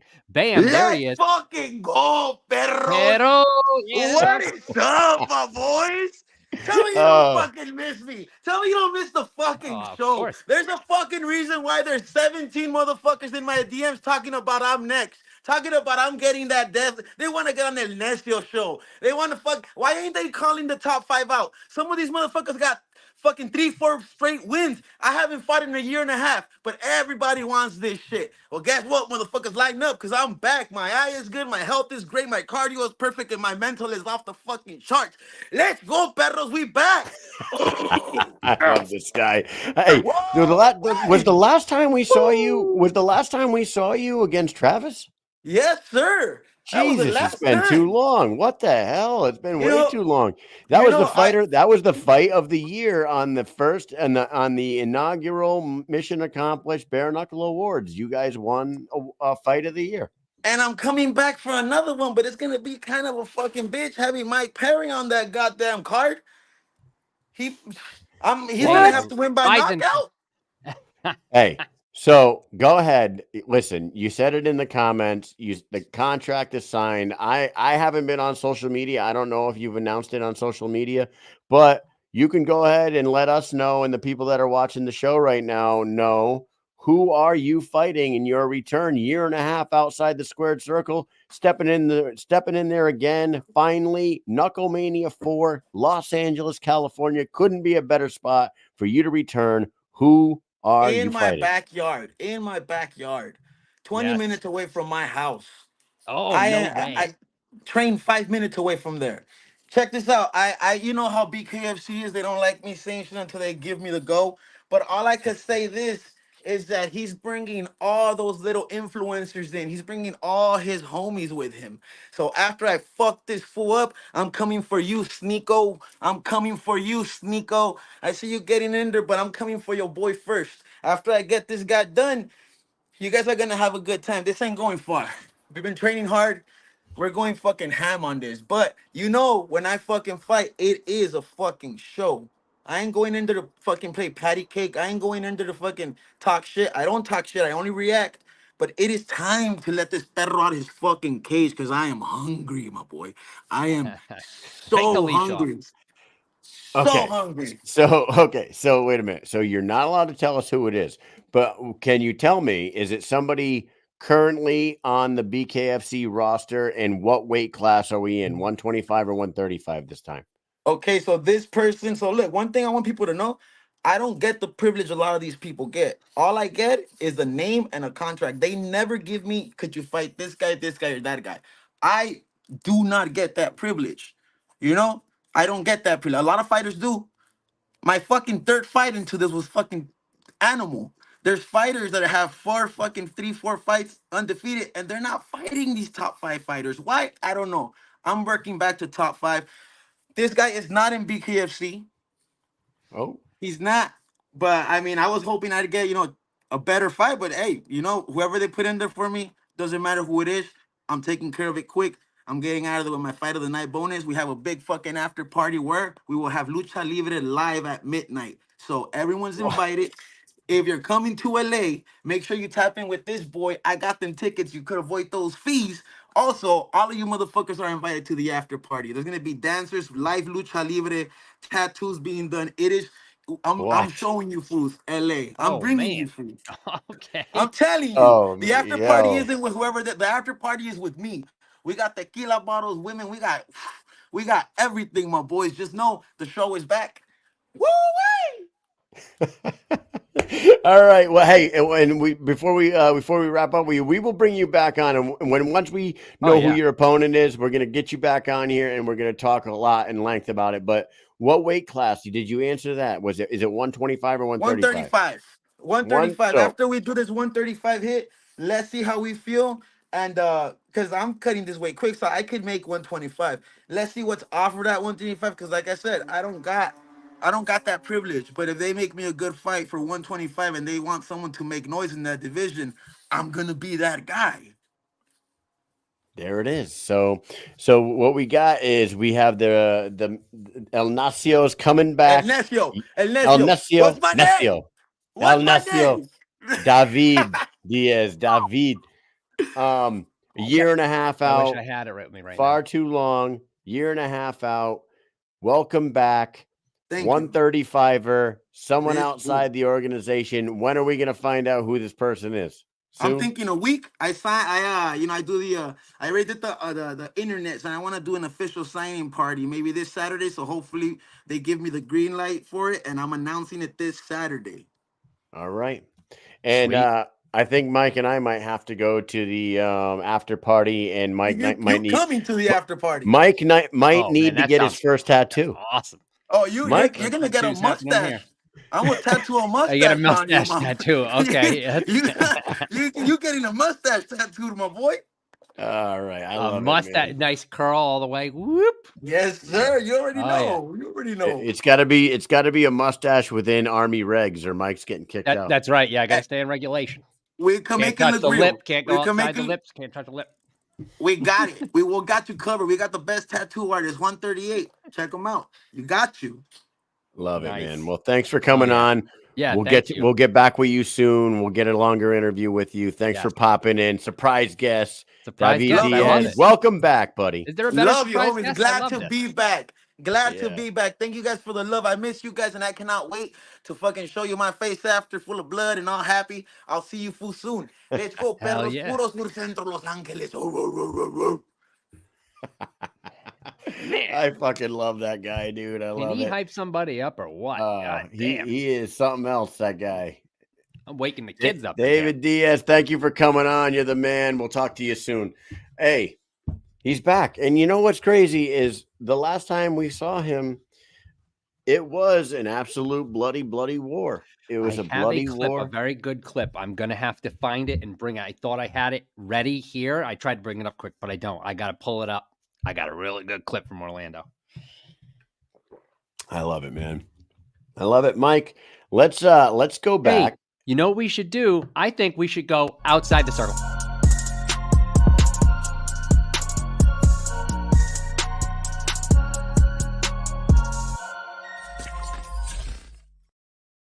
All right, here we are outside the circle. We're going to try this again. Second time for the first time, baby. Here we go. Listen, first things first, I want to thank every single person who donated to my daughter's American Heart Foundation, dude. That's awesome. She's number one in the school right now. They had a $250 goal she had yesterday morning. That was gone before like 10 o'clock in the morning. I posted and people just started putting money in. She broke 500, I think, early this morning. Now she's at like 700 and something. Woo. So she broke 2 goals onto the third and number How one long in is her the school. how long does it go for? When's the cutoff date? Goes to the 29th. So what we're going to try to do is take over. We took over Connecticut with Nolan. Nolan took over Connecticut. He raised, Kyle's son Nolan raised more money than any kids ever raised ever for the American Heart Association for like in Connecticut, right, Kyle? Mm-hmm. And now we've got Brooklyn. She's going to try to pave Nolan paved the way. She's riding down that road. She's going to take over Rhode Island. That's what we're going to do here. Dude, and it's a great cause. The American Heart Association, Healthy Hearts, the Kids Heart Challenge. I'm assuming it's the same fundraiser that our kids did in Connecticut, now doing it in your school. I mean, everybody knows somebody that's had something wrong. You know, everyone has somebody that went through something with their heart. The kid that lives right across the street from me, he's a year younger than my oldest son, had to have open heart surgery. Ben lives a super healthy, awesome life now. And, you know, thank God for those heart doctors that took care of him. Gary Lang and Catherine, she goes through it, and everything, every dollar that goes into the American Heart Association, they are so grateful for everything that everyone does for that. We had a soldier in our unit that we know very well, a sergeant first class now. At the time she wasn't, but she found out at like 33. I don't know, like she was probably early 30s. I'm assuming, I'm being an asshole because I'm assuming her age, but she's an E7, so she's got to be like in her 30s. Just about like 5 years ago, she found out that she had like something wrong with her heart, had to have open heart surgery, saved her life, changed her life. She lives a whole different life now, super different, very healthy, very fit. And not that she wasn't fit before, but you know what? You never know, man. You never know when the American Heart Association can come in and help out. So that's great. Big Ben's daughter, heart patient. There you go. See, everybody has somebody. Is pretty much affected. A guy that I work next to all day. He works right next to me all day long. His son has heart issues. My best friend's mother knows somebody who's really close to her that had heart. Like everybody has a story. So raise some money, and these kids are crushing it in their elementary schools right now. Thanks to all of you for donating that money. Yeah. It's so funny because when they were announcing like how the school did and everything, and they like crushed their goal and whatnot, and they had like Nolan had to stand up in front of the entire school, and they gave him the mic, and they were like, he set a new record and this and that. They're like, what's the trick? And Mike and Nolan goes, $1 for push-ups. If you guys do push-ups, people just give you a bunch of money. And then I did a push-up for every $1, and everybody was like, whoa. And he was like, maybe you'll start a trend. I don't know. Everyone be doing fucking push-ups all day. It's crazy. Yeah. Getting healthy, doing the push-ups too. Awesome, man. It's like good. Well, good for Brooklyn. I'm proud of her for raising that money already. Now, what are we going to talk about this outside the circle? There's all kinds of shit going on, Mike. Let's do it. I've got a bunch of things lined up, so I'm going to present a few things. We could talk about them. We're just going to spitball because I have no idea what the hell Mike's going to be bringing. That's fine, and I'll do this every week. And like I said, everybody else, if you find something during the week that you want us to talk about, send it to us and we'll bring it up. So let's go right over to Drew Nolan, who had an issue and will not be fighting in Miami, and this is why. Hello, everybody. This is Drew Hardbody Nolan. I'm sorry to inform you that I will not be competing this Friday at BKFC Fight Night Miami. Unfortunately, Saturday night I was training, doing my regular sprints, and I rolled my ankle. I had elevated my ankle, I have iced my ankle, and I did not want to cause any panic beforehand, but Today, I had gone to the emergency room because I cannot put any downward motion upon my ankle. And unfortunately, I am not going to be able to compete this weekend. I am so sorry to everyone, the promotion, Marcus. I'm in a boot right now. Like, this is a severe ankle sprain. I'm at the emergency room now. This is not a game. I want to be there more than anything. This is everything to me, and I am in the verge of tears right now because this is everything that I have worked for. Now, I'm in this setback. Guys, I love you all. Thank you for the support. I'm probably not going to be on for a couple days because I'm going to be dealing with this shit. I'll let you guys know the recovery time and what's going to happen. I'm so sorry to everybody. I love you guys.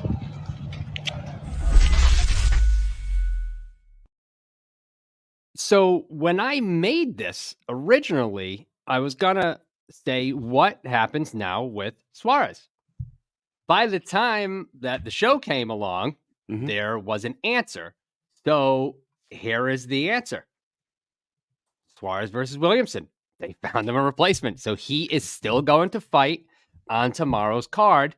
So Kyle, what happens with Nolan and who's Williamson?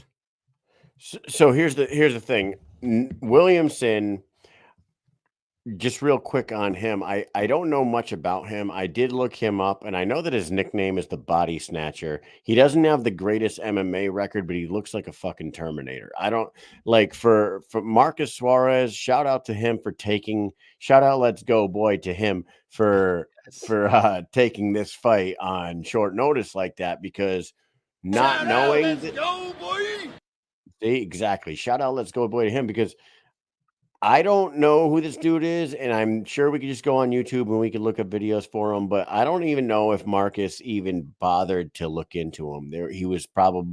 He just seems like it happened so fast that I have a feeling that, Merck season did not give a shit who it was. And now he's going to find himself in there with a guy whose nickname is the Body Snatcher. And who knows what happens now.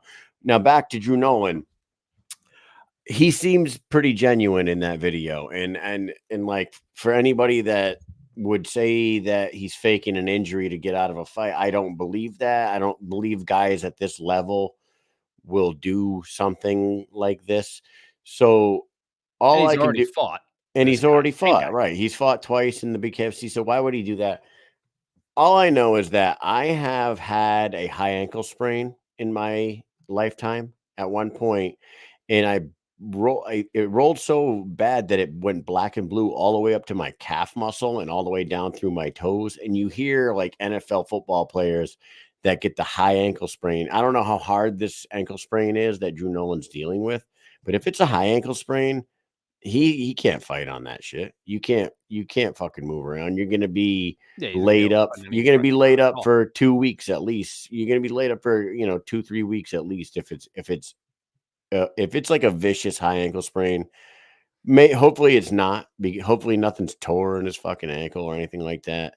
And he bounces back. But watching that video, unless he's the greatest actor in the world, I don't believe that he would pull any bullshit. I believe he's really injured. And unfortunately for him, he loses an opportunity. He loses an opportunity for a paycheck. Yeah. And shout out to Marcus Suarez for taking the offer of this new opponent, because last second fight. Right, last second he could have said, you know what, I've been training for Drew Nolan. I don't know who the fuck this guy is on 3 days notice or whatever. I can't do that.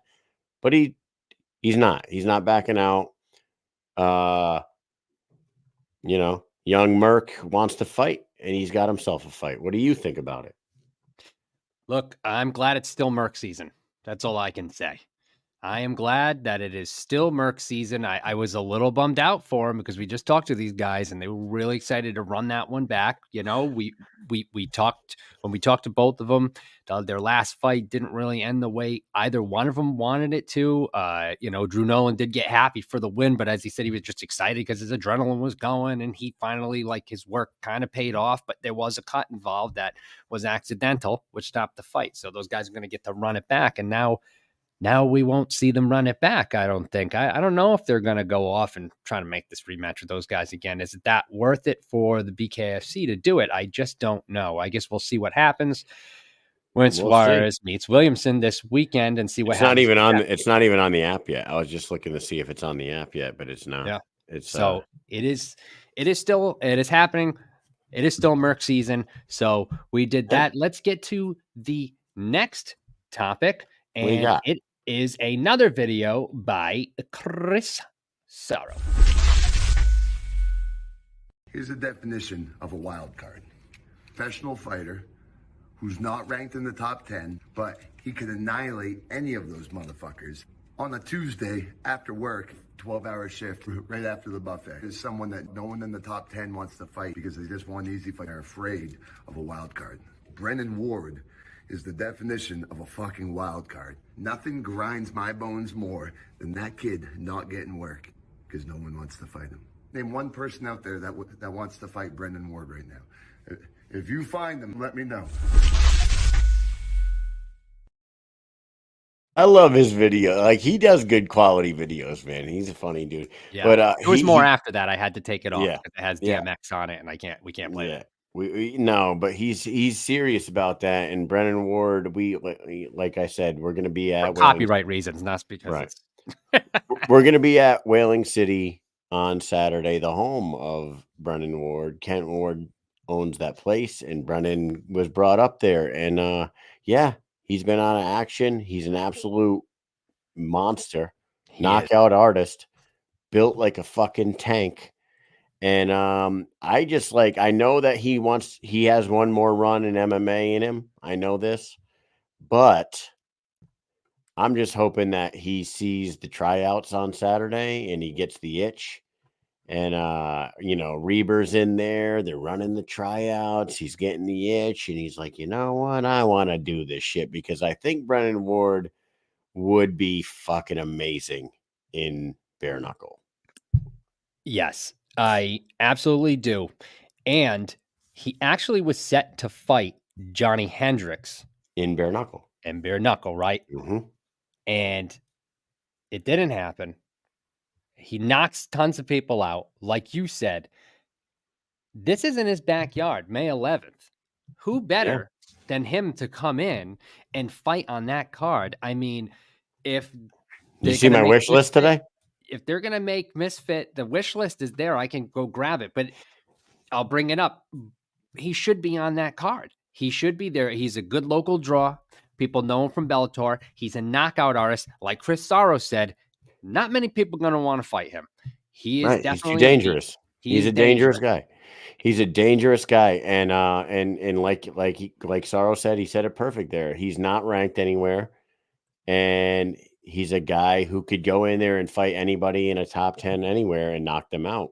He's got the skill for it and the power for it.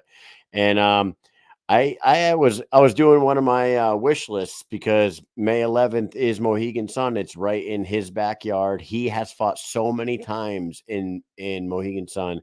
So I was writing it out today, and I'm thinking about that video by Chris Sorrow, and I'm like, this is the sport where there's a bunch of guys that aren't afraid to fight him. You know what I mean? There a lot of MMA guys might be afraid to fight Brennan Ward because yes, he can damage their career trajectory on any given day. But then you come over here in bare knuckle where there's a bunch of fucking maniacs that are also highly skilled, but all they got to do is throw hands, and you could run into a guy like Julian Lane. And that's who I put on my wish list today. If I was going to put Brennan Ward against somebody in bare knuckle, obviously a Brennan Ward Mike Perry fight at 185 pounds would be fucking incredible. And that would be incredible. But obviously Mike Perry's doing his thing. But if they were to introduce Brennan into the sport and put him in there with a guy who Mike Perry fought in his debut, and you put him in there with Julian Lane in Uncasville, Connecticut, Mohegan Sun Casino, Mohegan Sun Arena. Look at that right there. I was just jotting shit down today. That is what I would do right there. You get to showcase your hometown, Irish Brennan Ward against Julian Let Me Bang Lane. Oh my God, that would be a fucking great fight. That would be a great fight. It would be a bloody war. They're both cut from the same cloth. And Sorrow says nobody wants to fight him because they're afraid what it might do to their career. Julian's not in that category. Man, I agree with this whole list right here. There's some people that are in the comments talking about it. Dom the Bomb is in there, saying, "How about adding New England's finest to that list?" So he wants to fight on there. Let's see who else is on the list over here asking. Somebody says Bobby Taylor versus Angel Corps, but that belongs in No, I answered that one. California, right? Yeah, that belongs in California. But let's talk about that wish list for a second, and the reason why, and I could explain why, and a lot of people will say Jimmy Rivera does not deserve a title shot or hasn't earned one, and I look at this in the business sense, and I'm looking at close proximity to Mohegan Sun. You need to sell out that arena. We are 2 months away from the fight, from the card. You've only announced one fight for the card, and that's Christine Ferea and Heather Hardy. And we've talked to both of them, and we're excited about that one, obviously. But does that one alone sell out Mohegan Sun Arena? I don't know. Maybe it does, but maybe, chances are you need to. Over here, Heather's got a lot of people. Heather's got a lot of people. Misfit is West Coast, and a lot of people in New England, unfortunately, aren't on the bare knuckle train yet. We've been doing our best to get them. But Jimmy Rivera, being from New Jersey, just 3.5 hours away from Connecticut, you know what I mean? Jimmy is 1-0-1 in the featherweight division. He just lost to Jeremy Stevens, and Jeremy Stevens was at 155 pounds. Jimmy could draw a crowd in the Northeast at Mohegan Sun against Kai Stewart. That's why I put that one on there. The other one, Ryan Reber getting a title shot against Keith Richardson, makes sense to me. A lot of people will say Keith should be able to fight in his hometown. I want to remind everybody that Keith Richardson won that title in his hometown when Reggie Barnett went to his hometown to defend his title against Keith. Not his hometown, but it was in his home territory. Keith got to fight in front of a home crowd with the visiting champion. Yeah. Right? Yeah, to sell out a card at Mohegan Sun Casino, you put the hometown guy, Ryan Reber, New London, Connecticut's own, who draws a crowd in that arena, and you let Keith Richardson go to his hometown and defend that. Keith wouldn't be afraid of that. He's a warrior. He's a Marine. He likes war. He likes combat. You ask him, you think this is the first time he's ever gone to enemy territory and fought? He's a goddamn Marine. He's a fucking multiple deployment Marine. Going to enemy territory and fighting is his fucking deal. So you put Ryan Reber on that Mohegan Sun card, give him his title shot, let Keith go into enemy territory and defend his title. You put those guys on that card with Misfit, and you can get Brendan Ward to come in here and fight somebody. That place sells out. Promise. I know Josh Watson wanted to fight up here. Watson wants on it. Yep. Sorrow wants on it. Yep, Sorrow. I'm telling you, man, I feel like I'm making a lot of sense you got here. Thomas on there. Put Thomas on it. Oh man, that would be a friggin' barn burner. Those guys will be fucking wiping each other out. Right. I can just imagine what that fight would be like. So, okay, I think we have spoken enough about that for now. Hopefully, Ward shows up at the watch party. Hey. Ward, come to the watch party. If you agree with what I said there, let me know. If you think I'm fucking crazy, let me know too. We want you guys to chime in on this shit, and we'll go back in the comments afterwards. And if there's any fighters that we're forgetting who you think should be on that New England card, put them in the comments. Let us know who you want to see fight there, and hopefully we see all you guys out there at Mohegan Sun. And if you think about it later, get over to the wish list and put it on there. Load it up. Let's get a conversation going about that card. And, maybe we'll see some of those fights because we haven't seen many fights on that card yet. We only know of one set in stone. So next up, there was a fight that was made. And this is it. And I am happy. It's about time. Is happy. It is about time. Elvin Brito, one of our buds from the first time we ever covered a live event, we sat at the damn table with this man and talked to him forever. Nicest guy. Just was like, hey, what's up? Him and Scart Farley went up and they were talking. We didn't even know Scart then at all. We barely was just kind of standing hanging around. Scart. Kyle, you interviewed Drew Lipton. Yeah, I almost said Drew Nolan. Then Drew Chris Lipton, Crisaro, and then they were there with Scott, right? And then there's Brito. Brito comes over. He's like, oh, sit down. Let's talk. Blah, blah, blah, blah. Anyways, everybody knows El Bandito Brito. We need this guy back in the sport in a bad way. And here he comes. I'm telling you, and he's going against Fort. Fort, what? 3-0.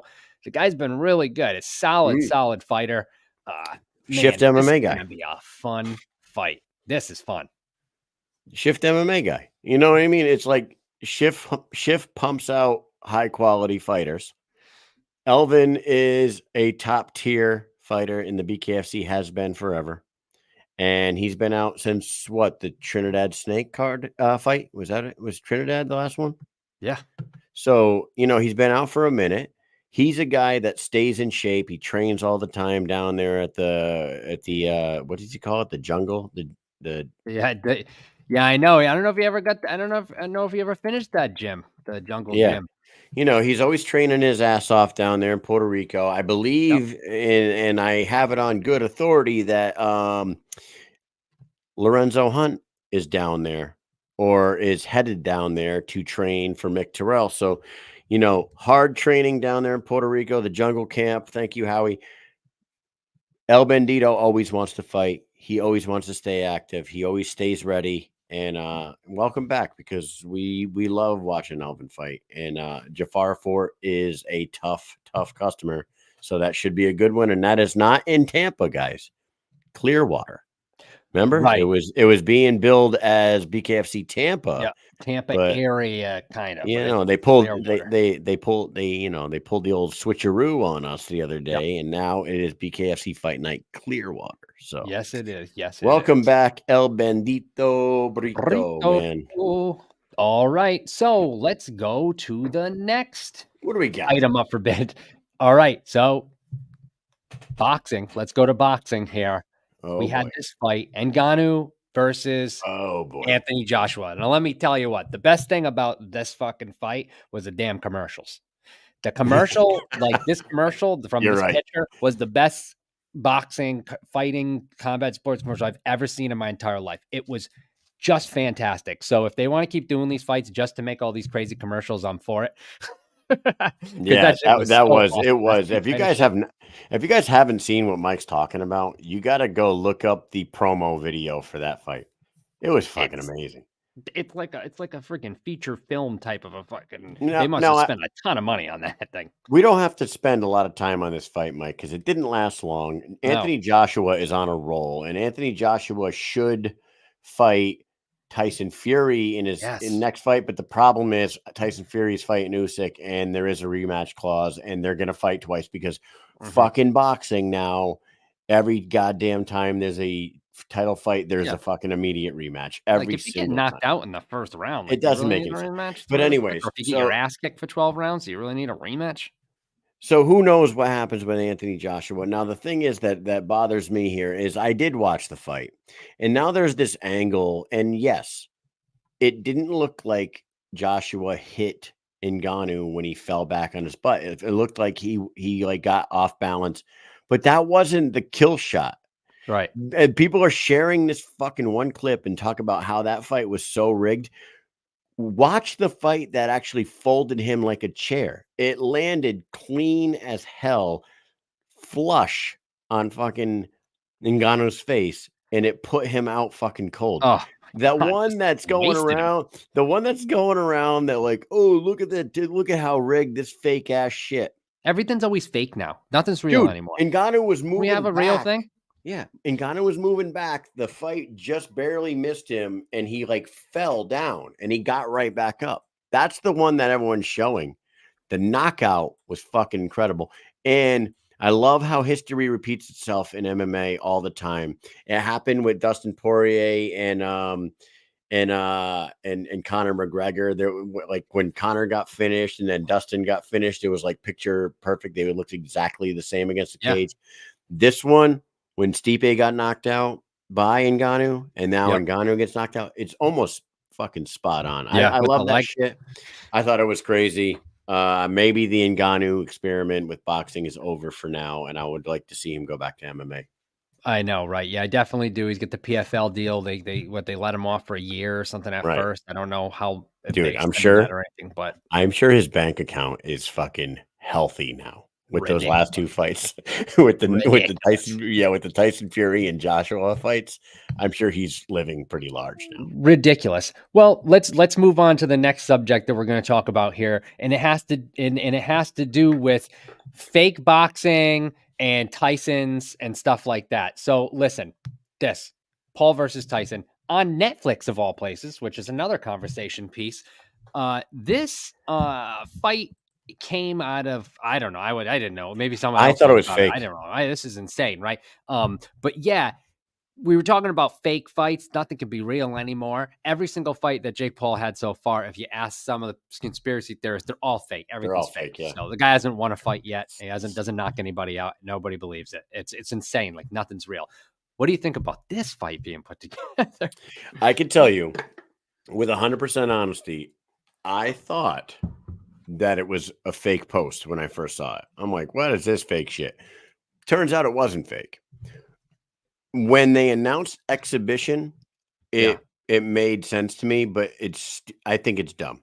I was actually, before I knew it was an exhibition, I was talking to somebody at work about it, and I'm like, that fight's got to be taking place in like Dubai or Saudi Arabia or something, because no athletic commission in the United States would ever let a 57-year-old man fight a 29-year-old man. Never. It would never fucking happen. So it cannot be a sanctioned professional fight. It's not going to go on their record.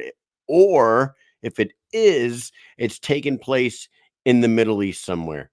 You know what I mean? It's not. And then it came out that it was a that it's an exhibition.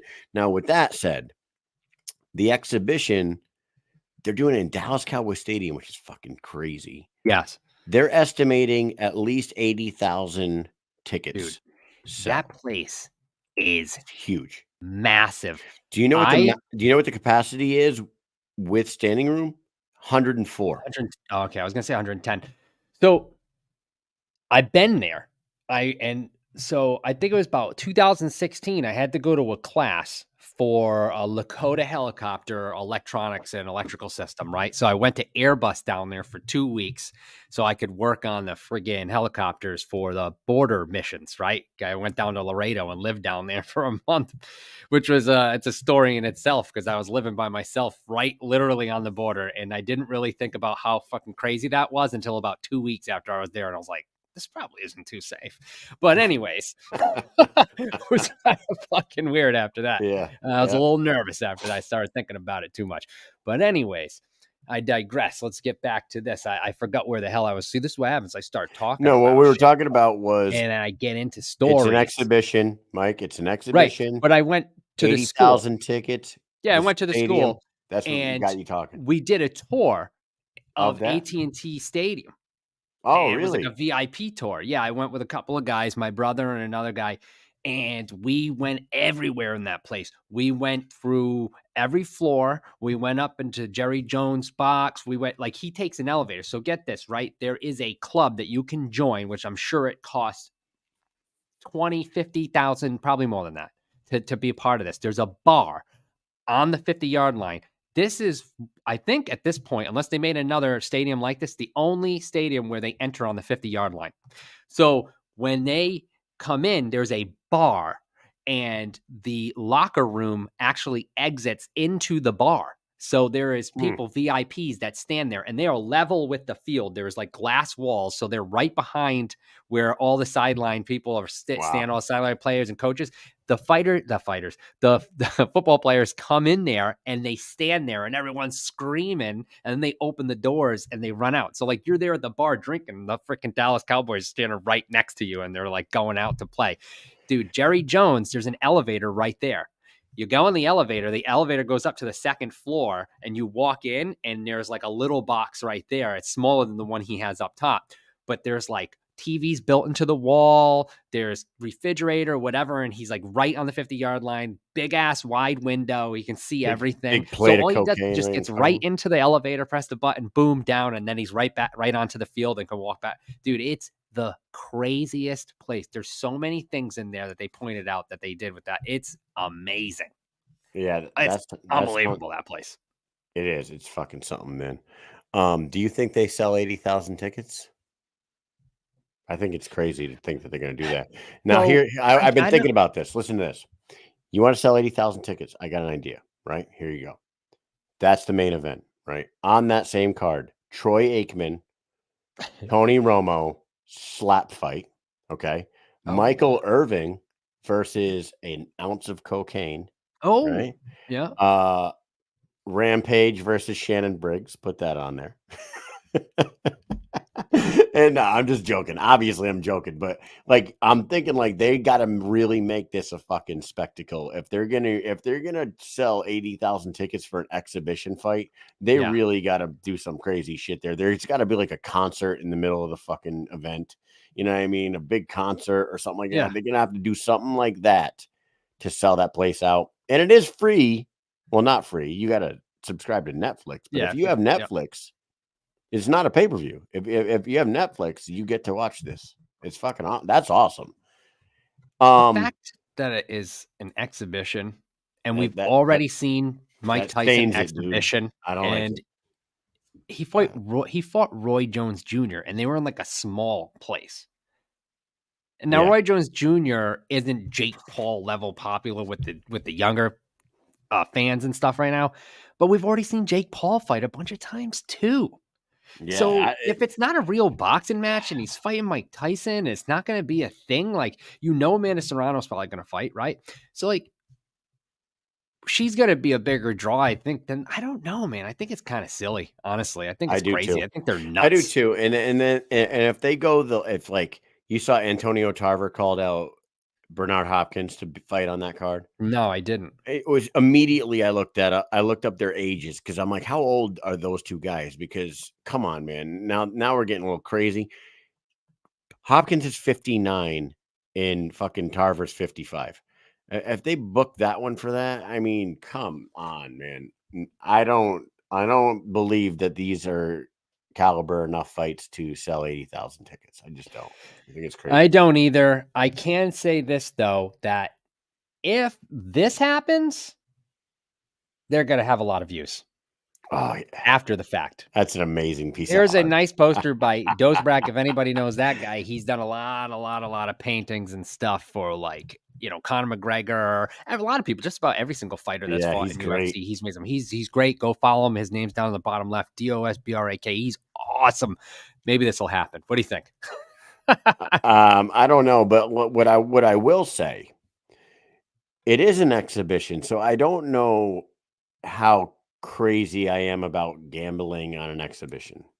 Yeah. Can you do that? Can you gamble on an exhibition? The DraftKings, if you look it up, it's not on the DraftKings Sportsbook yet. But if you Google the betting odds for this event, there are websites that show that Mike Tyson, last I saw, was a plus 350 underdog.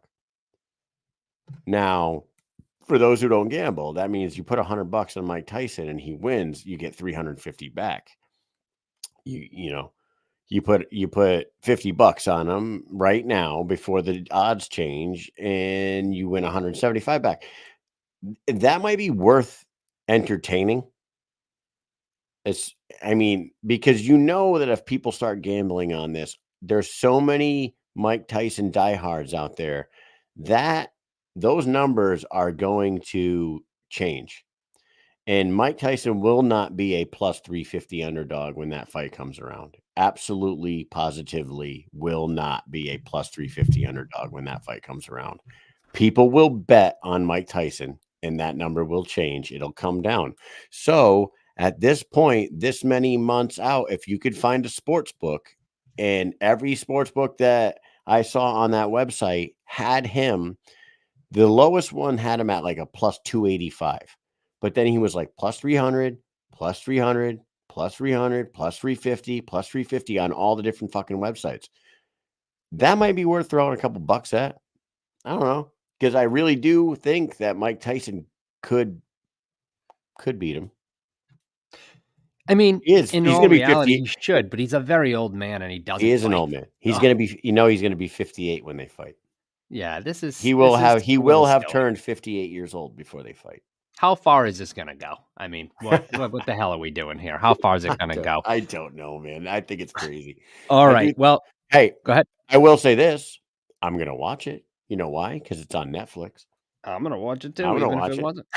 I know. I'm going to, but I'm everything. saying like that's even better. It's so easy to watch. It's on fucking Netflix. This is brilliant. It actually is brilliant. I think the Netflix thing to me is more important than that fight. Oh yeah, because this could lead to a lot more things like Netflix.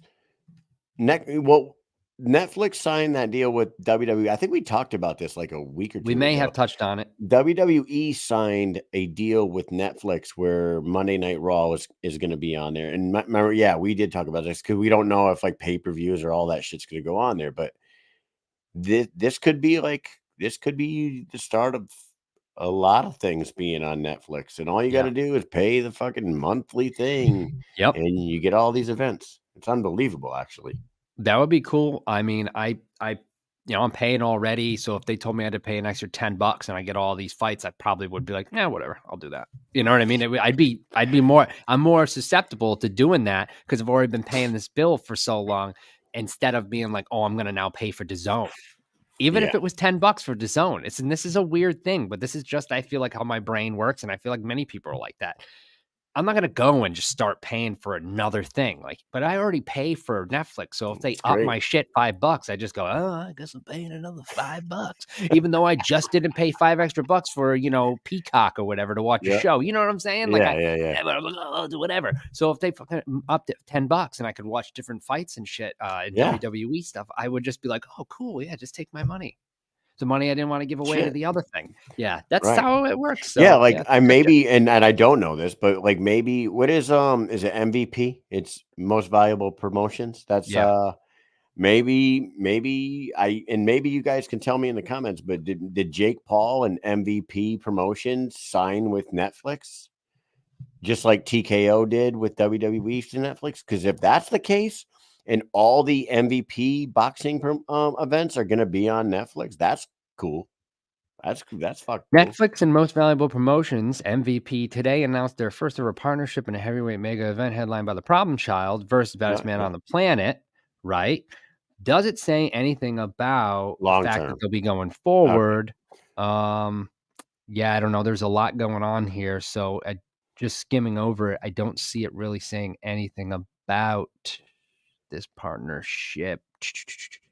I don't know. So I'll have to look more into that if it's going to be, going on further than just this fight.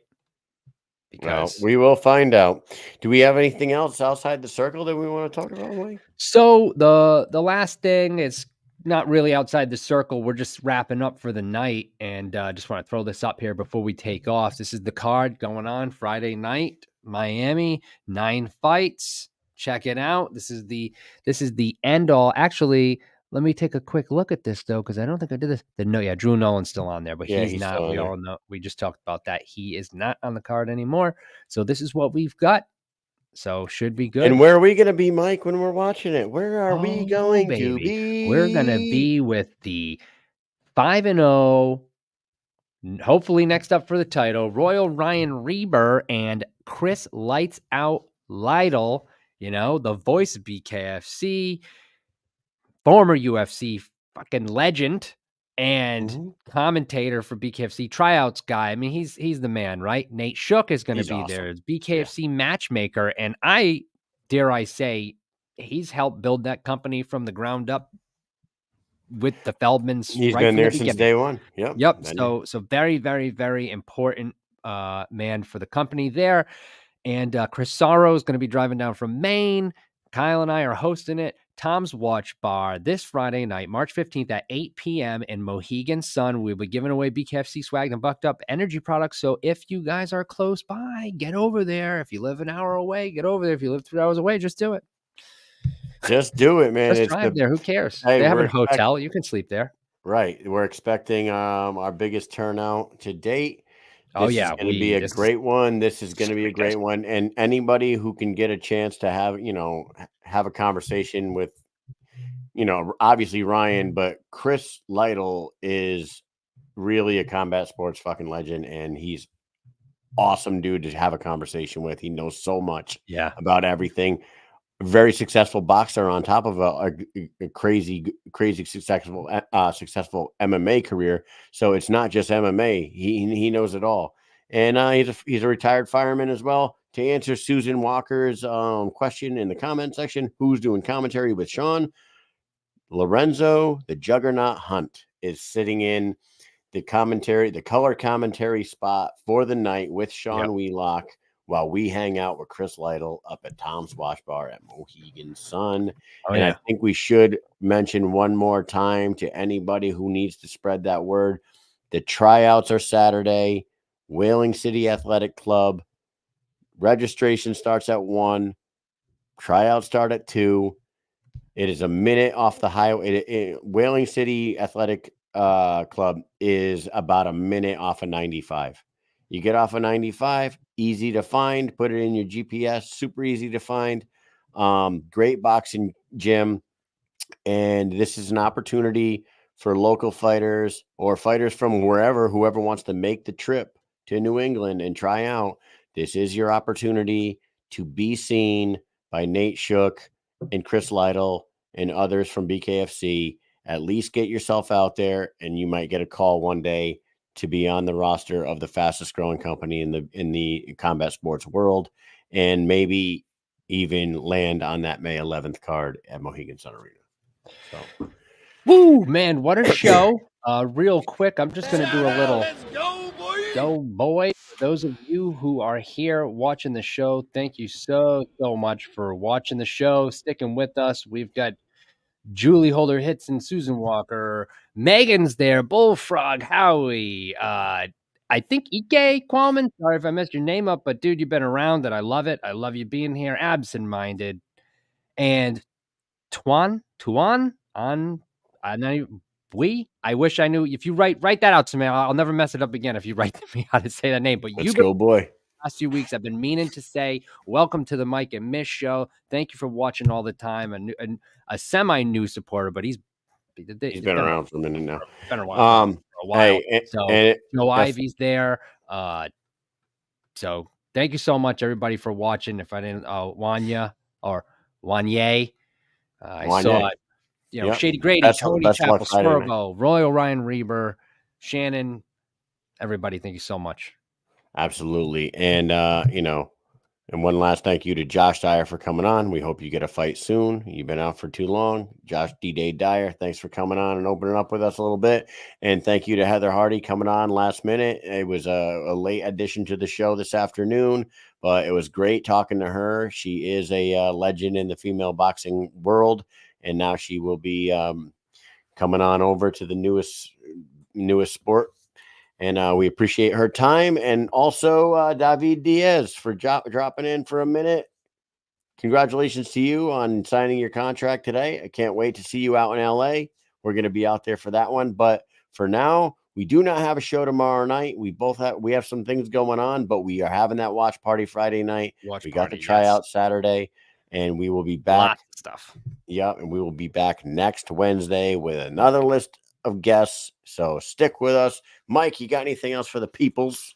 No, like he said, no show tomorrow. Oh, wait. I do have one more thing. We do have one more thing.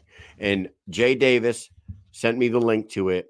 We are going to share a GoFundMe link because a legend in the MMA world went into a burning house to save his parents.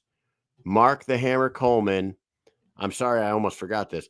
Mark the Hammer Coleman, legend, bona fide legend of legends, possibly like a Mount Rushmore type guy. He is in really bad shape from smoke inhalation, had to go into a burning house to save his parents. He is fighting for his life right now. He's in the hospital, and they have started a GoFundMe page to try to help his hospital costs and whatnot. So we will share that on our social media pages. And if you want to help out, you can do that. And I told Jay, we will share that and help out. So that's all I had for the night. Thank you guys for tuning in. And that really is it. Mike, you got anything else? Yep, I was going to say no show tomorrow, but that doesn't mean that nothing's coming out because like Kyle said, watch party, pictures, videos, maybe a few lives coming out, tryouts, pictures, videos, maybe some lives from there too. So there is going to be a bunch of content coming your way from Mike and Mish. So don't miss out on it. Get it? I see what you did there. All right, everybody. Have a great night. Peace. Peace.